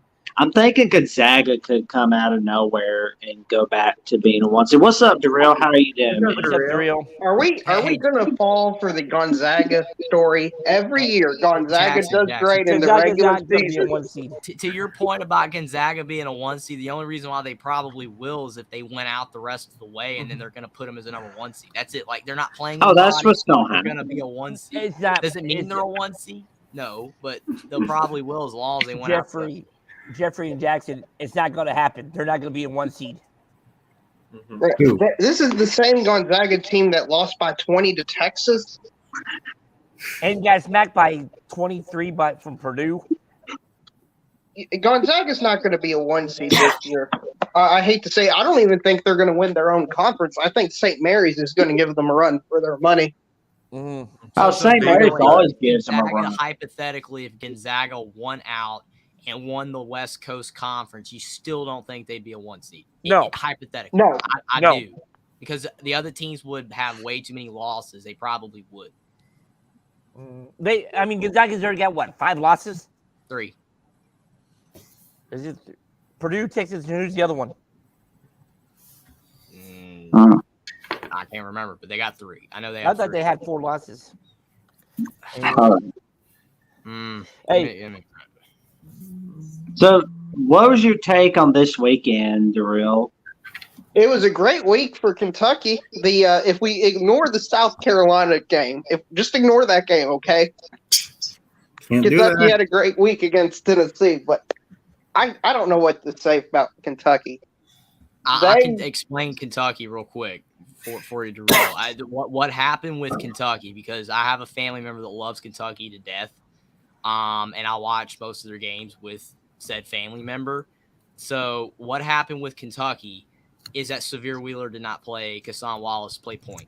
That's it. It literally is it. You put the ball in your best player's hands more often, and you win. It's in Tennessee chokes because Tennessee, that's what they do. I want Tennessee to break out of it. I want Rick Barnes to break out of it, but it's Tennessee. They're probably never going to. They're going to find a way to lose. That's why I don't see them being a 1 seed. If you lose to Kentucky at home, you're not going to be a 1 seed. It's just not happening. You're not going to win enough games in the SEC. You're going to probably lose 5 or 6 more times than being a 3 seed. But Kentucky, if Kassan Wallace continues to play point, Kentucky will be just fine because you have a talented player with the ball in his hands. It's the way it is. I understand that, but South Carolina, to demonstrate how bad they are, okay? They lost to Furman by 19 points. They lost to Colorado State by 30-plus points. South Carolina, the gap between South Carolina this year and Tennessee is like when Kentucky played Louisville, for example. That's about the gap between the two teams. Okay? There's no way any lineup Kentucky plays on the floor should even be close to South Carolina. Kentucky should beat them by 10, 15, 20 points at a minimum this year. I agree with you. Yeah. It's the St. Peter's argument all over again. That's why basketball is not football, where you line up Georgia, TCU, and the talent just smacks TCU off a cliff. The talent doesn't always matter in college basketball. You could have a really bad team that has no talent and you still win because that team had a great shooting night. And Meechie Johnson, a player who's had no offense forever, when he was at Ohio State, could score. And he goes to South Carolina and he puts up 26. And again, Kentucky played awful in that game. And Toppin was out. It was an injury there. It's like you weren't healthy. You had a player that normally doesn't score anything, put up 26. That's just the way it is. It happens. I mean, it also comes down to Kentucky strictly a center and a bunch of role players. There you go. Hold on. Kentucky's got the 3-point percentage leader from last year in C.J. Frederick, okay? Y'all have a failed recruiting class like almost back-to-back years. Duke and North Carolina everyone is out recruiting you, which didn't happen before. Y'all were able to compete in recruiting. It's ridiculous. Y'all are Oscar Tshiebwe, and that is it. Well, the 2023 class, to be fair, is loaded for Kentucky, which, again, 99 out of 100, the way Kentucky's been playing for the last 4 years, you wouldn't get that good of a class, but I digress. I think as long as Cal can keep that class, they'll be fine next year. What's to say Cal doesn't leave, though, after the season? He's not going to leave as long as he wins enough. He's not going to leave. If he loses too much this year, it's possible, but why? They're not going to fire him. But here's the thing. They're not going to fire him. They're not going to fire him, but there's enough talk that one of the Texas schools are going to pick him up because of the Texas oil money. There's a lot of money there to drag him in. I mean, but one question, though. The Texas Longhorns have been rumored to be wanting Oates from Bama for a while now. So, I mean, if that oil money is going anywhere, it's going to Nate Oates at Bama. Yeah, well, yeah, we'll see. Especially if they want to go to dynasty, quote unquote, Nate Oates will be there longer. It's fun getting to see a new basketball school getting to beat up an old blue blood. Yeah, Alabama. I'll say this right now: Alabama's probably in my personal opinion, they're number one. Houston's number two. Those two teams have separated themselves from the sport. Okay, Dario, I still don't know if Houston's the number one team. I think they're really, really, really good. Alabama, they had a player issue, recently, so that could hurt them. But if they can overcome that, then I agree that Alabama could. Yeah, and one of their major players got arrested for capital murder yesterday. Yeah, well, I heard that player. First off, if that's true, shame on that player, and complete condemnation of that player should go around. If that's true, I'm going to let that play out legally. Yeah, I totally agree with you. It has not been confirmed. I'm not saying. But I heard that player was out for the remainder of the year because he had an ankle injury or something like that. So I don't know how much of a factor he was on the team. Yeah, that is very true. And I'd like to address this comment here. It's got someone else. One of those bots recruited someone else. You know? Oh my god! Yeah, there's some bots, dude. I'm taking a break. Showing some weird Hey, Jeff. stuff at 6 o'clock Jeff. in the morning on a Saturday. Hey, Jeff, I just found out within the last hour he has been dismissed from the team. Yeah, he was. He was fully Yeah, dismissed. but I will, Dario, I got to ask you this. So you're saying Alabama and Houston's better than Purdue right now? Yes, How so? because I believe the style of play Houston and Alabama, they can go up. They can play that way against anybody. I don't think the way Purdue is. I think Rutgers has exposed Zach Edey, and I don't think they're going to win the Big Ten this year. Okay, who wins the Big Ten then? I think Iowa or Michigan State. Iowa. Iowa's not going to win the real. That's like you saying Kentucky's going to win the SEC this year. Kentucky can win the SEC this year. That's not a crazy statement. Is it likely? No, but it's can happen. I don't know. The way they've Real, been playing, it's a that crazy is kind of statement. a Iowa's crazy not going to win the Big Ten this year. I'm telling you this. Kentucky can I'm this telling year you at all. this. If Purdue can put a completed game together like they did in the last two second halves they played against Penn State and Ohio State for a complete game the rest of the season, they're not losing. Because nobody's – how are they going to stop the inside-outside game with Edie, Lawyer, Smith, Caleb First, Trey Kaufman-Wren? How are they going to stop all that stuff? And then you got Gillis and Morton's your defensive stoppers. Oh, well, I mean, the biggest thing is, Ohio State basketball just straight up sucks. So that's a bad comparison. Also, For the problem example. with that, I don't think Purdue scores in enough diverse ways. I think Zach Edey is one of the best players in the country, but I think they also rely on him to do a lot. And all he needs is a subpar game, which he's already had once, and y'all lost because of it. Yeah, I mean, they got lucky on a lucky three because Purdue missed up on the defensive end on it. But y'all Yeah, do rely on him so much. The thing about Purdue that's so strange is that they start the season off well. They win their early non-con games. And they look great. And then they go into the Big Ten. They look good, and then when struggle they get some to the games, tournament, but they choke. Then when they make the tournament, they lose. It happens. Yeah, it happens. Yeah, and my issue with everybody else not named Houston and Alabama. Houston and Alabama have shown the capability of just blowing teams out. Purdue and everybody else has played close to teams I think they're going to see in the Sweet 16, the round of 32, et cetera, et cetera. So that's why I've separated Houston and Alabama. Okay, then let me ask you this, Drew. Who's the only team in the country that has now given up 70 points on the defensive end yet this year? Okay, I guess it's going to be Purdue, but why does that? I mean, it shows that they're good defensively, but and what wins in March usually? Defense usually wins, but you're going to need to score. Yeah, I mean, you need to score in a diverse way. You can't just rely on one guy. Kentucky tried this last year with Oscar Tshiebwe. He was the primary guy. Look how it worked out for Kentucky. Are you forgetting about Fletcher Lawyer also?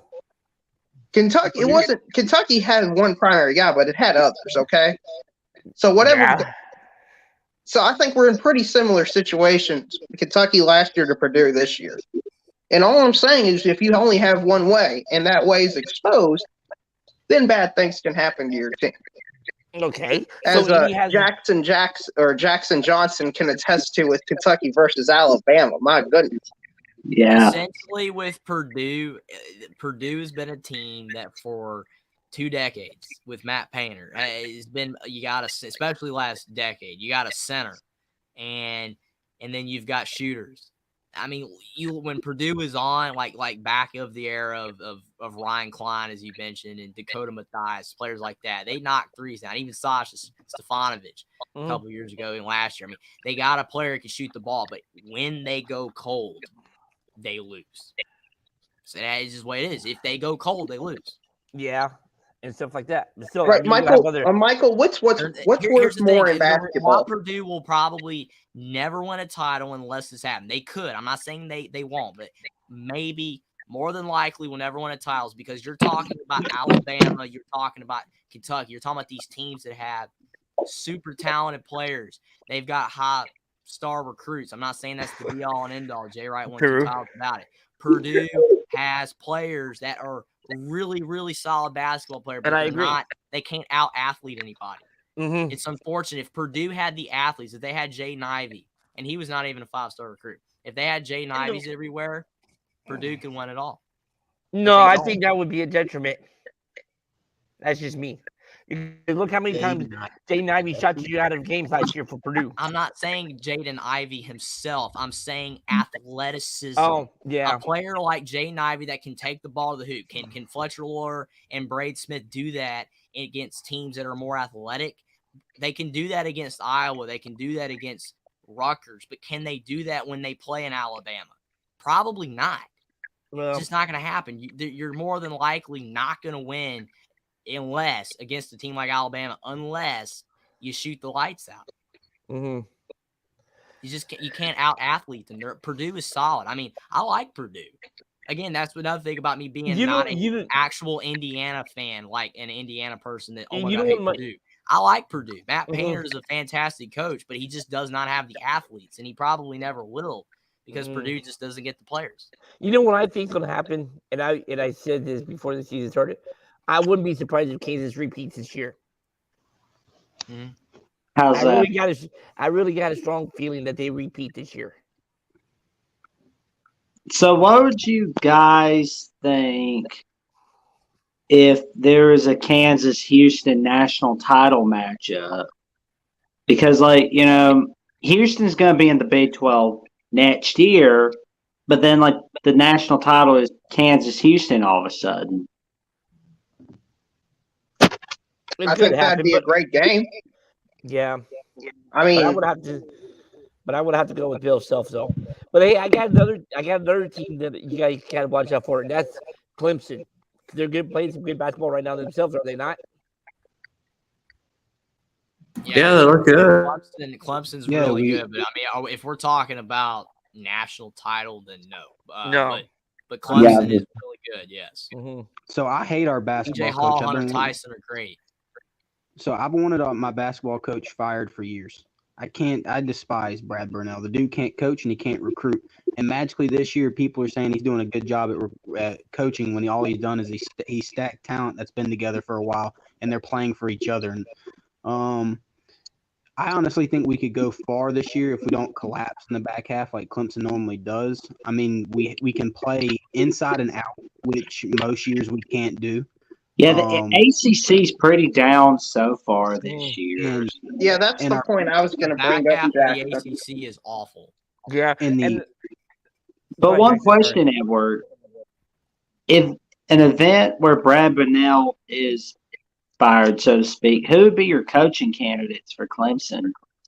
I don't care. And Graham Neff has told him at the beginning of the year, because we brought in an assistant AD who's been at 3 basketball. I can't remember exactly what basketball schools he's been out, but they've all been extremely winning programs, and it was all under him. He has pretty much stated we're willing to spend a lot of cash for a basketball coach. We are very good at baseball. We are very good at football, and we want to be very good in basketball now. So we're willing to spend money now. And the difference about Clemson, and a lot of people don't want to give credit for, is what Jeffrey said. We have P.J. Hall and Hunter Tyson, who is great players, plus one of our best shooters, who's shooting like 40-something% on the three-point line, one of the top 3-point shooters in the nation, has been out for like 2 weeks in Alex Hemingway. And we're still winning games. And he's supposed to be back here soon, Edward? He was supposed to be back during the Duke game, and they decided not to bring him back to give him a little extra time, and we still won that game by 10. Mm-hmm. All right. See here, game through defense and offense. It's extremely different than what we've done most years. Most years we've either, held you on the defensive end or tried to outscore you. This year we're able to win through multiple different ways. Like during Duke, we didn't really shoot great threes. We shot like 20-something%. We were able to go in the paint and score buckets. Clemson is different this year. The problem with it is the back half of the season usually gets them. So if it doesn't happen this year, I think Clemson could be a dark horse. I don't think we make it past like the Elite Eight if we even get there, but there's a chance. I gotta ask you this, Jeffrey. Who you think's been exposed more as a fraud, Arizona or UConn?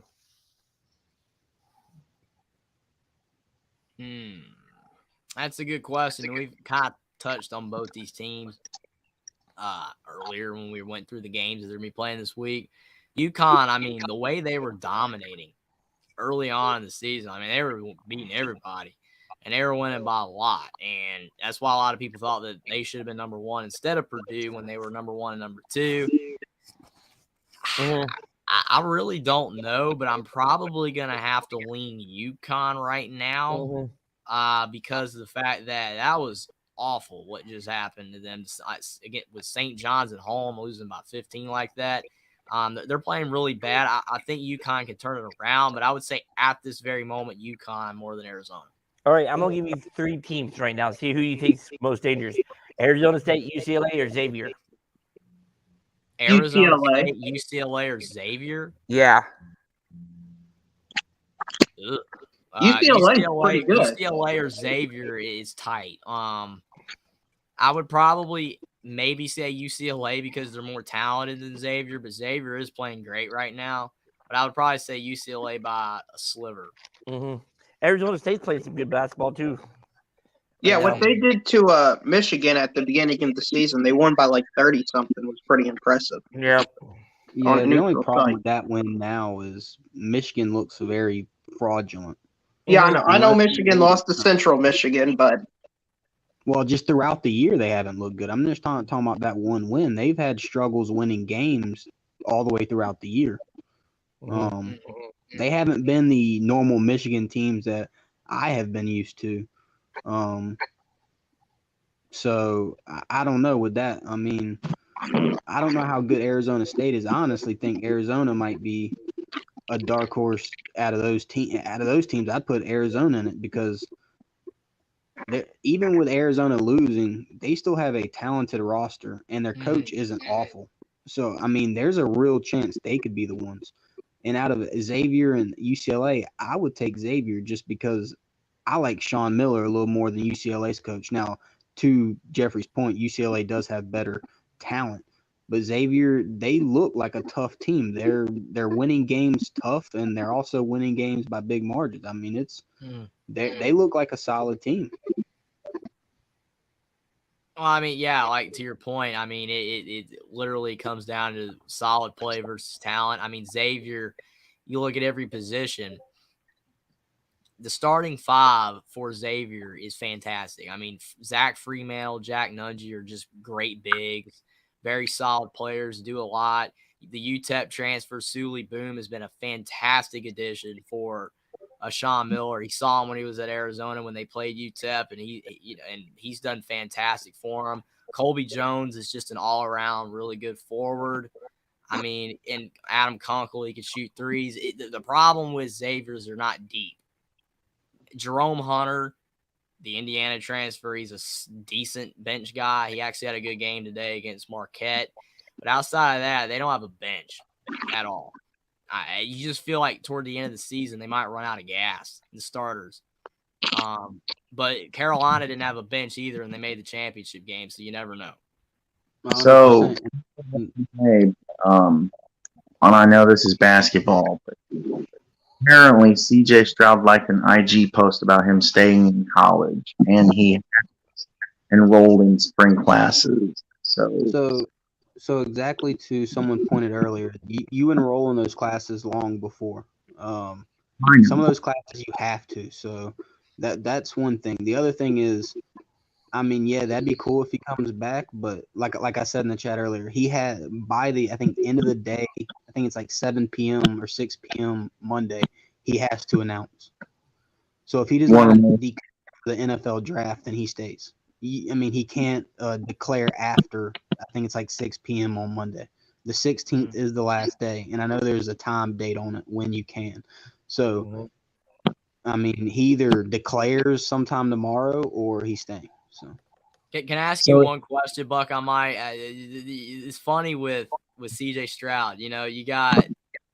You said about a month ago before the Ohio State Georgia game, you were like anti CJ Stroud, get him out of here. I don't want him. You said, I mean, these were your words on air.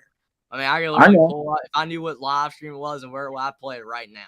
Your words, There's like many- you were anti. Jeffrey. Get him out of there. He's gonna fail in the pros. He shouldn't even be drafted. He's terrible. He has one good game and now he's really good. It's like, okay, CJ Stroud has talent. The issue with Stroud was he wasn't giving it 110% until that game. Yeah. That's your problem. Now you know that. Now you like him. So I'm just saying, CJ Stroud was always good. He just wasn't giving it his all. Yes, and I had a bad way of explaining that, but I basically agree with that. No, it's okay. Yeah, Big Ten we is can getting keep it- wild in 2023. Blake Corum returning, and a possibility of CJ Stroud returning. So that means we may just see Ohio State, Michigan coming back to the playoffs. To Edward's point, he is absolutely right about with CJ Stroud. It's like, why come back though? I mean, the amount of money you're gonna make is unbelievable. Edward was my only like he is say so. he even- There's one reason why he's thought about it, Edward. He His- wants to beat Michigan. He wants to beat Michigan. He wants to get a natty, and No. whatever reason, he's like so laser focused on his legacy at Ohio State because he'll be the first quarterback since like a really long time to not do either. Like Troy Smith was great. He never won a national title, but he was great against Michigan. It's usually Ohio State. It's usually either you're decent to great against Michigan, but don't win a title, or you're average against Michigan and win a title. So what you're basically saying, Buck, on Mike, is that the fans that have talked bad about CJ Stroud all season is the reason he's going to come back. See, my point was not that he won't come back. My point was why come back. And you can say, oh, Right. he wants to beat Michigan. When you're a projected top 3 pick, you come back and let's just say you have a bad year, which is very possible. You can be like, oh, it can happen. His draft stock goes down. What if he has a season-ending injury? His draft stock goes down. So you miss out on a potential $50 to $60 million because you wanted to come back and try to prove a point to the Edward fans. is so right here. I mean, as much as I love when players return that are high draft picks, Edward is absolutely right. I mean, Blake Corum returned because he dropped in the draft. And if he comes back, he can move back up. I mean, literally, that's the reason. CJ Stroud is going to be a top 10 draft pick no matter what. There is absolutely no reason to return. No reason. I mean, if he returns for the sake of one win national title, that's awesome for Ohio State fans who now like him, even though they completely hated his guts about a month ago. But that's awesome. But he would actually be insane to come back. He would be, because to every point, he's going to be a top 10 draft pick. He's going to make a lot of money. I love when players return, but it makes no sense. Well, it was like Matt Barkley, he was going to be a top draft pick in 2012 draft, but then he made that decision to return for 2012 in December of 2011. Then guess what? USC was expected to compete for national title, but then bam, they fall flat on their face. And add insult to injury, their big rival Notre Dame goes from unranked to number 1 going into the game. And bam. It was so funny. Like at the beginning of the season, USC was preseason number 1 on every poll, and then we were preseason number 1 at the end. Unfortunately, Matt Barkley never recovered. Exactly. Nobody even knows where he is these days. He's not even a random backup. Here's the thing. If he comes back, he is going to be terrified. I still think we can win. If he comes back, you are not winning the game 100%. I mean, I was confident before, but now I'm like, okay, we have a shot still. Hey, Will, I got to ask you this. Dexter Squid just said, will he make more money in college with NIL or guarantee money his first year in the NFL? I'm going to let you guys answer that one. It's estimated to be a $4 million offer from NIL. So he'll probably make roughly the same, if not $1 million less, if he Wrong. stays. If I were CJ Wrong. Stroud, I hope he's taking Wrong. some finance classes because I'm Wrong. gonna If you learn are how a to top, invest. if you are a top 3 pick in the NFL draft, you're guaranteed money. First, if you're the first overall pick, you're guaranteed $30 million. $30 million. And if you're this number 2 pick, you're guaranteed $28.5 million. Guaranteed. If you're the 3rd pick, you're guaranteed $27.5 million. That's a whole lot more than $4 million. And that's guaranteed money. Yeah. Hey, Will, I'm gonna ask you this quickly. Mm-hmm. Was it you that said someone said that who would you have this to start next year, Buckner or Hartman? Well, it depends how much Tyler Buckner develops over the offseason. The thing If is, he doesn't man, have the if interception problem, you gotta go with Sam Hartman because the guy transferred in. He's got one. I mean, he's only got 1 year left of college. I mean, do you really think that Notre Dame said, "Hey, Sam Hartman, come to Notre Dame for him to be the backup quarterback"? No, that's just insanity. He should have stayed at Wake if that's the case. Yep, exactly right, Jeffrey. And he also needs to be the first quarterback ever to lose to Clemson 5 years straight. You know, that's got to happen. It's gonna happen. Notre Dame, man, it's all about that extra year. Notre Dame sucks, man. So you don't have to worry about that. And to be honest with you, Sam Hartman is probably twice the quarterback Tyler Buckner is. Mm-hmm. Yeah, you can say, oh, well, Tyler Buckner's got that running ability, but he ain't got nowhere close to that between the ears ability. Sam Hartman is smart, and he's got an arm. I mean, I've watched him at Wake Forest for 4 years. The kid is good. I mean, he has elite talent around him, but, I mean, he's able to make the tough throws. And let's be honest, Will, you just ain't got the elite talent on him. I mean, he went 11-3 at Wake, and the talent at Wake versus the talent at Notre Dame is not even close. Mm-hmm. So if he can go 11-3 at Wake in a season, if Notre Dame protects him, they could be really, really, really, really good. But, you know, Notre Dame's going to have it very tough, you know, against Ohio State and Clemson and USC. Which, by the way, Edward, what was your reaction when Garrett Riley was hired to be the new OC for Clemson? What kind of an impact does that have for Clemson? Which, by the way, spells the death of TCU from being in the playoffs next Wait a minute. When did he leave TCU? He left Friday. Oh, wow. He's the new OC at Clemson. I was screaming because after the Orange Bowl game, screaming crying or screaming happy? Happy. Because this is exactly why. If Mark has it up on the has the ability, if you go back to watch the Clemson Voice of College Football during the Orange Bowl, I spammed inside that chat like 50 times. If I'm Dabo Swinney, I am offering Garrett Riley $3 million a year to come coach Clemson. And I spammed it and it happened. And I was like, see, Dabo is listening to me. He knows what's up. Hey, money talks, man. You know? All right, hey, Jeffrey, thanks for letting me be a part of this. You too, Will. Oh, before you go, Michael Hogg is your name? Hoagie. So, for those who want to talk about college football or college basketball with you, could you tell the audience where they could find you if they want to talk about some college football or basketball with you? Well, I haven't got a chance to stream because I don't have the stuff to do it, but hopefully next year. And I'm not sure how to put the link on my thing on the thing. Maybe Jeff or Will can do that for me because I'm not sure how to do that. But hopefully next year I can get it done and stuff like that because I've been wanting to do it, but I've had some health issues last year and prevent me to do that.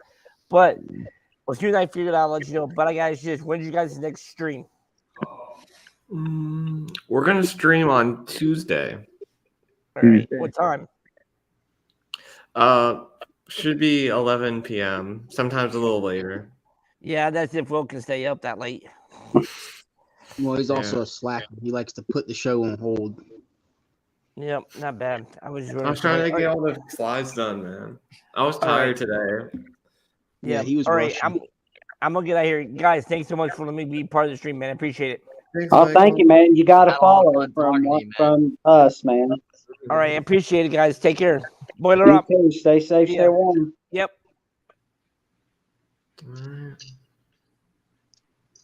Yeah, and also, I mean, as soon as we hired Garrett Riley, I messaged Will and was like, "So what's up, Will? You still so confident in that 3-0?"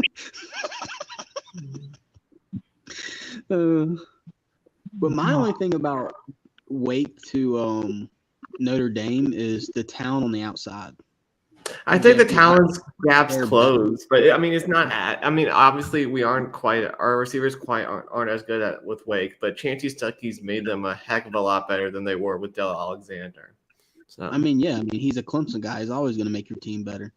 But I mean, you just look at A.T. Perry, Donovan Green. I can't think of the third off the top of my head. Like those guys are all going to get drafted in the NFL. Like they're that good. My only problem is Notre Dame. None of their receivers could consistently get open just through route running.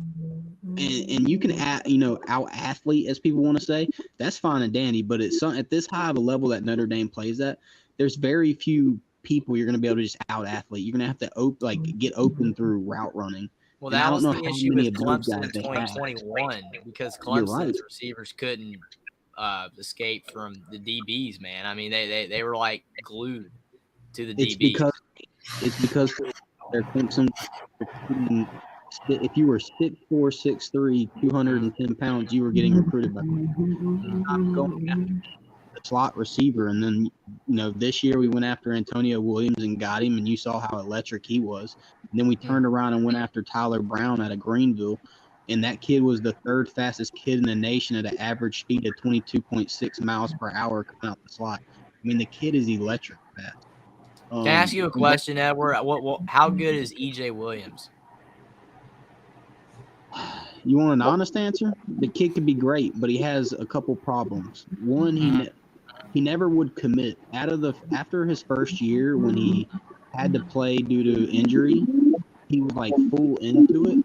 And then after that, he was the first string. He was kind of third string coming in. He didn't practice as hard. He got what Clemson fans like to call, he ended up with the dropsies. It seemed like he dropped more passes than he caught. He refused to block. That was like his biggest thing is we run to the outside a lot, and he just wouldn't block. The kid has all the talent in the world. It's one of those things, like, if he stays committed to the team, I think he'll be good for him.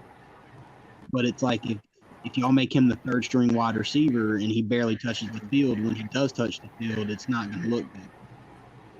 Well, it's going to be very interesting to see what happens because, I mean, I know a lot of Indiana fans were, like, blown away because it's like, oh, E.J. Williams was a borderline 5-star recruit. And, Indiana's not getting type players like that. But to your point, I looked at his stats. I'm like, man, all of his damage was done in the freshman year, and he just hasn't done anything since. So, to your point, I mean, it's going to be very interesting to see what Indiana does with him because, like you said, if they make him receiver number one and he balls out and actually plays, I mean, it could be a success story, but I don't know. I mean, I know that Tom Allen's the kind of guy that you got to earn the position. So, I mean, using that logic, it's kind of shocking that he did transfer to Indiana. But on the other hand, he probably looked at Indiana as like, well, I'm going to immediately be the best receiver on the team.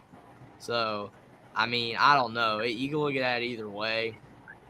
I don't know. I hope he succeeds. I mean, because he looked like a really good player. But to your point, if he doesn't commit to the program, then he's never going to amount to anything. Because, I mean, if he doesn't succeed at IU, then he's not going to succeed anywhere. Because, I mean, unfortunately, I will never root against any Clemson player except for one. There's a dude by the name of Dakari Collins who went to fucking Donut Dave Dorn that I just can't pull for. You go to NC State, it's like, you're the worst player in the world to me. Because I can't get down with NC State for, I think it was like 2019 when they took out Wayne Goldman, and after we beat him, Dave Dorn bragged about hurting our player and potentially ending his season. I just was like, I can't deal with you, bro. You're like the scummiest coach I've ever heard ever. So if you go there, it's like you kind of just What's the guy's name, Edward? Donut Dave Dorn. Oh, you talking about the Dave Dorn, NC State coach. Oh, Dave Dorn. Oh, Dave Dorn. Yeah. Oh man. bragging about players getting hurt. Oh man, that's not cool. Yeah, they injured Wayne Goldman. He bragged about, oh yeah, we put their running back out possibly for the season, and just laughing and gloating about it like that was something cool. Yeah, that's not great. I mean, to your point about transferring to rival schools. I mean, Indiana had 3 players that transferred to Purdue after last season. I thought that was kind of insane. I mean, you have the right to transfer wherever, obviously, but I mean, you would think that they would transfer to a team that is not a rival. You're not going to play them. I mean, when Peyton Ramsey transferred from Indiana his last season, he went to Northwestern because Indiana wasn't on Northwestern's schedule, and he knew that. So, which Indiana almost ended up playing Northwestern anyway. If they actually had went by the rule, if you had to play 6 games and Ohio State only had 5, then they would have played. But anyway, I just think it's kind of not cool of a player to transfer to your rival. I don't think that's the greatest thing in the world. But again, it's free country, whatever. Yeah, and I mean, we've had there's players like Kobe Pace. He went to Virginia. I have nothing but good things and hope for him. And the kids who went to Georgia Tech, nothing but good things. But once you go to NC State, that's like the team. Like after Dave bragged about hurting a player, it's like I can't root for you if you go there. Like the coach is a legit dirtbag in my mind. Like who brags about hurting a player and you're a head coach like that? That's not a good look. Like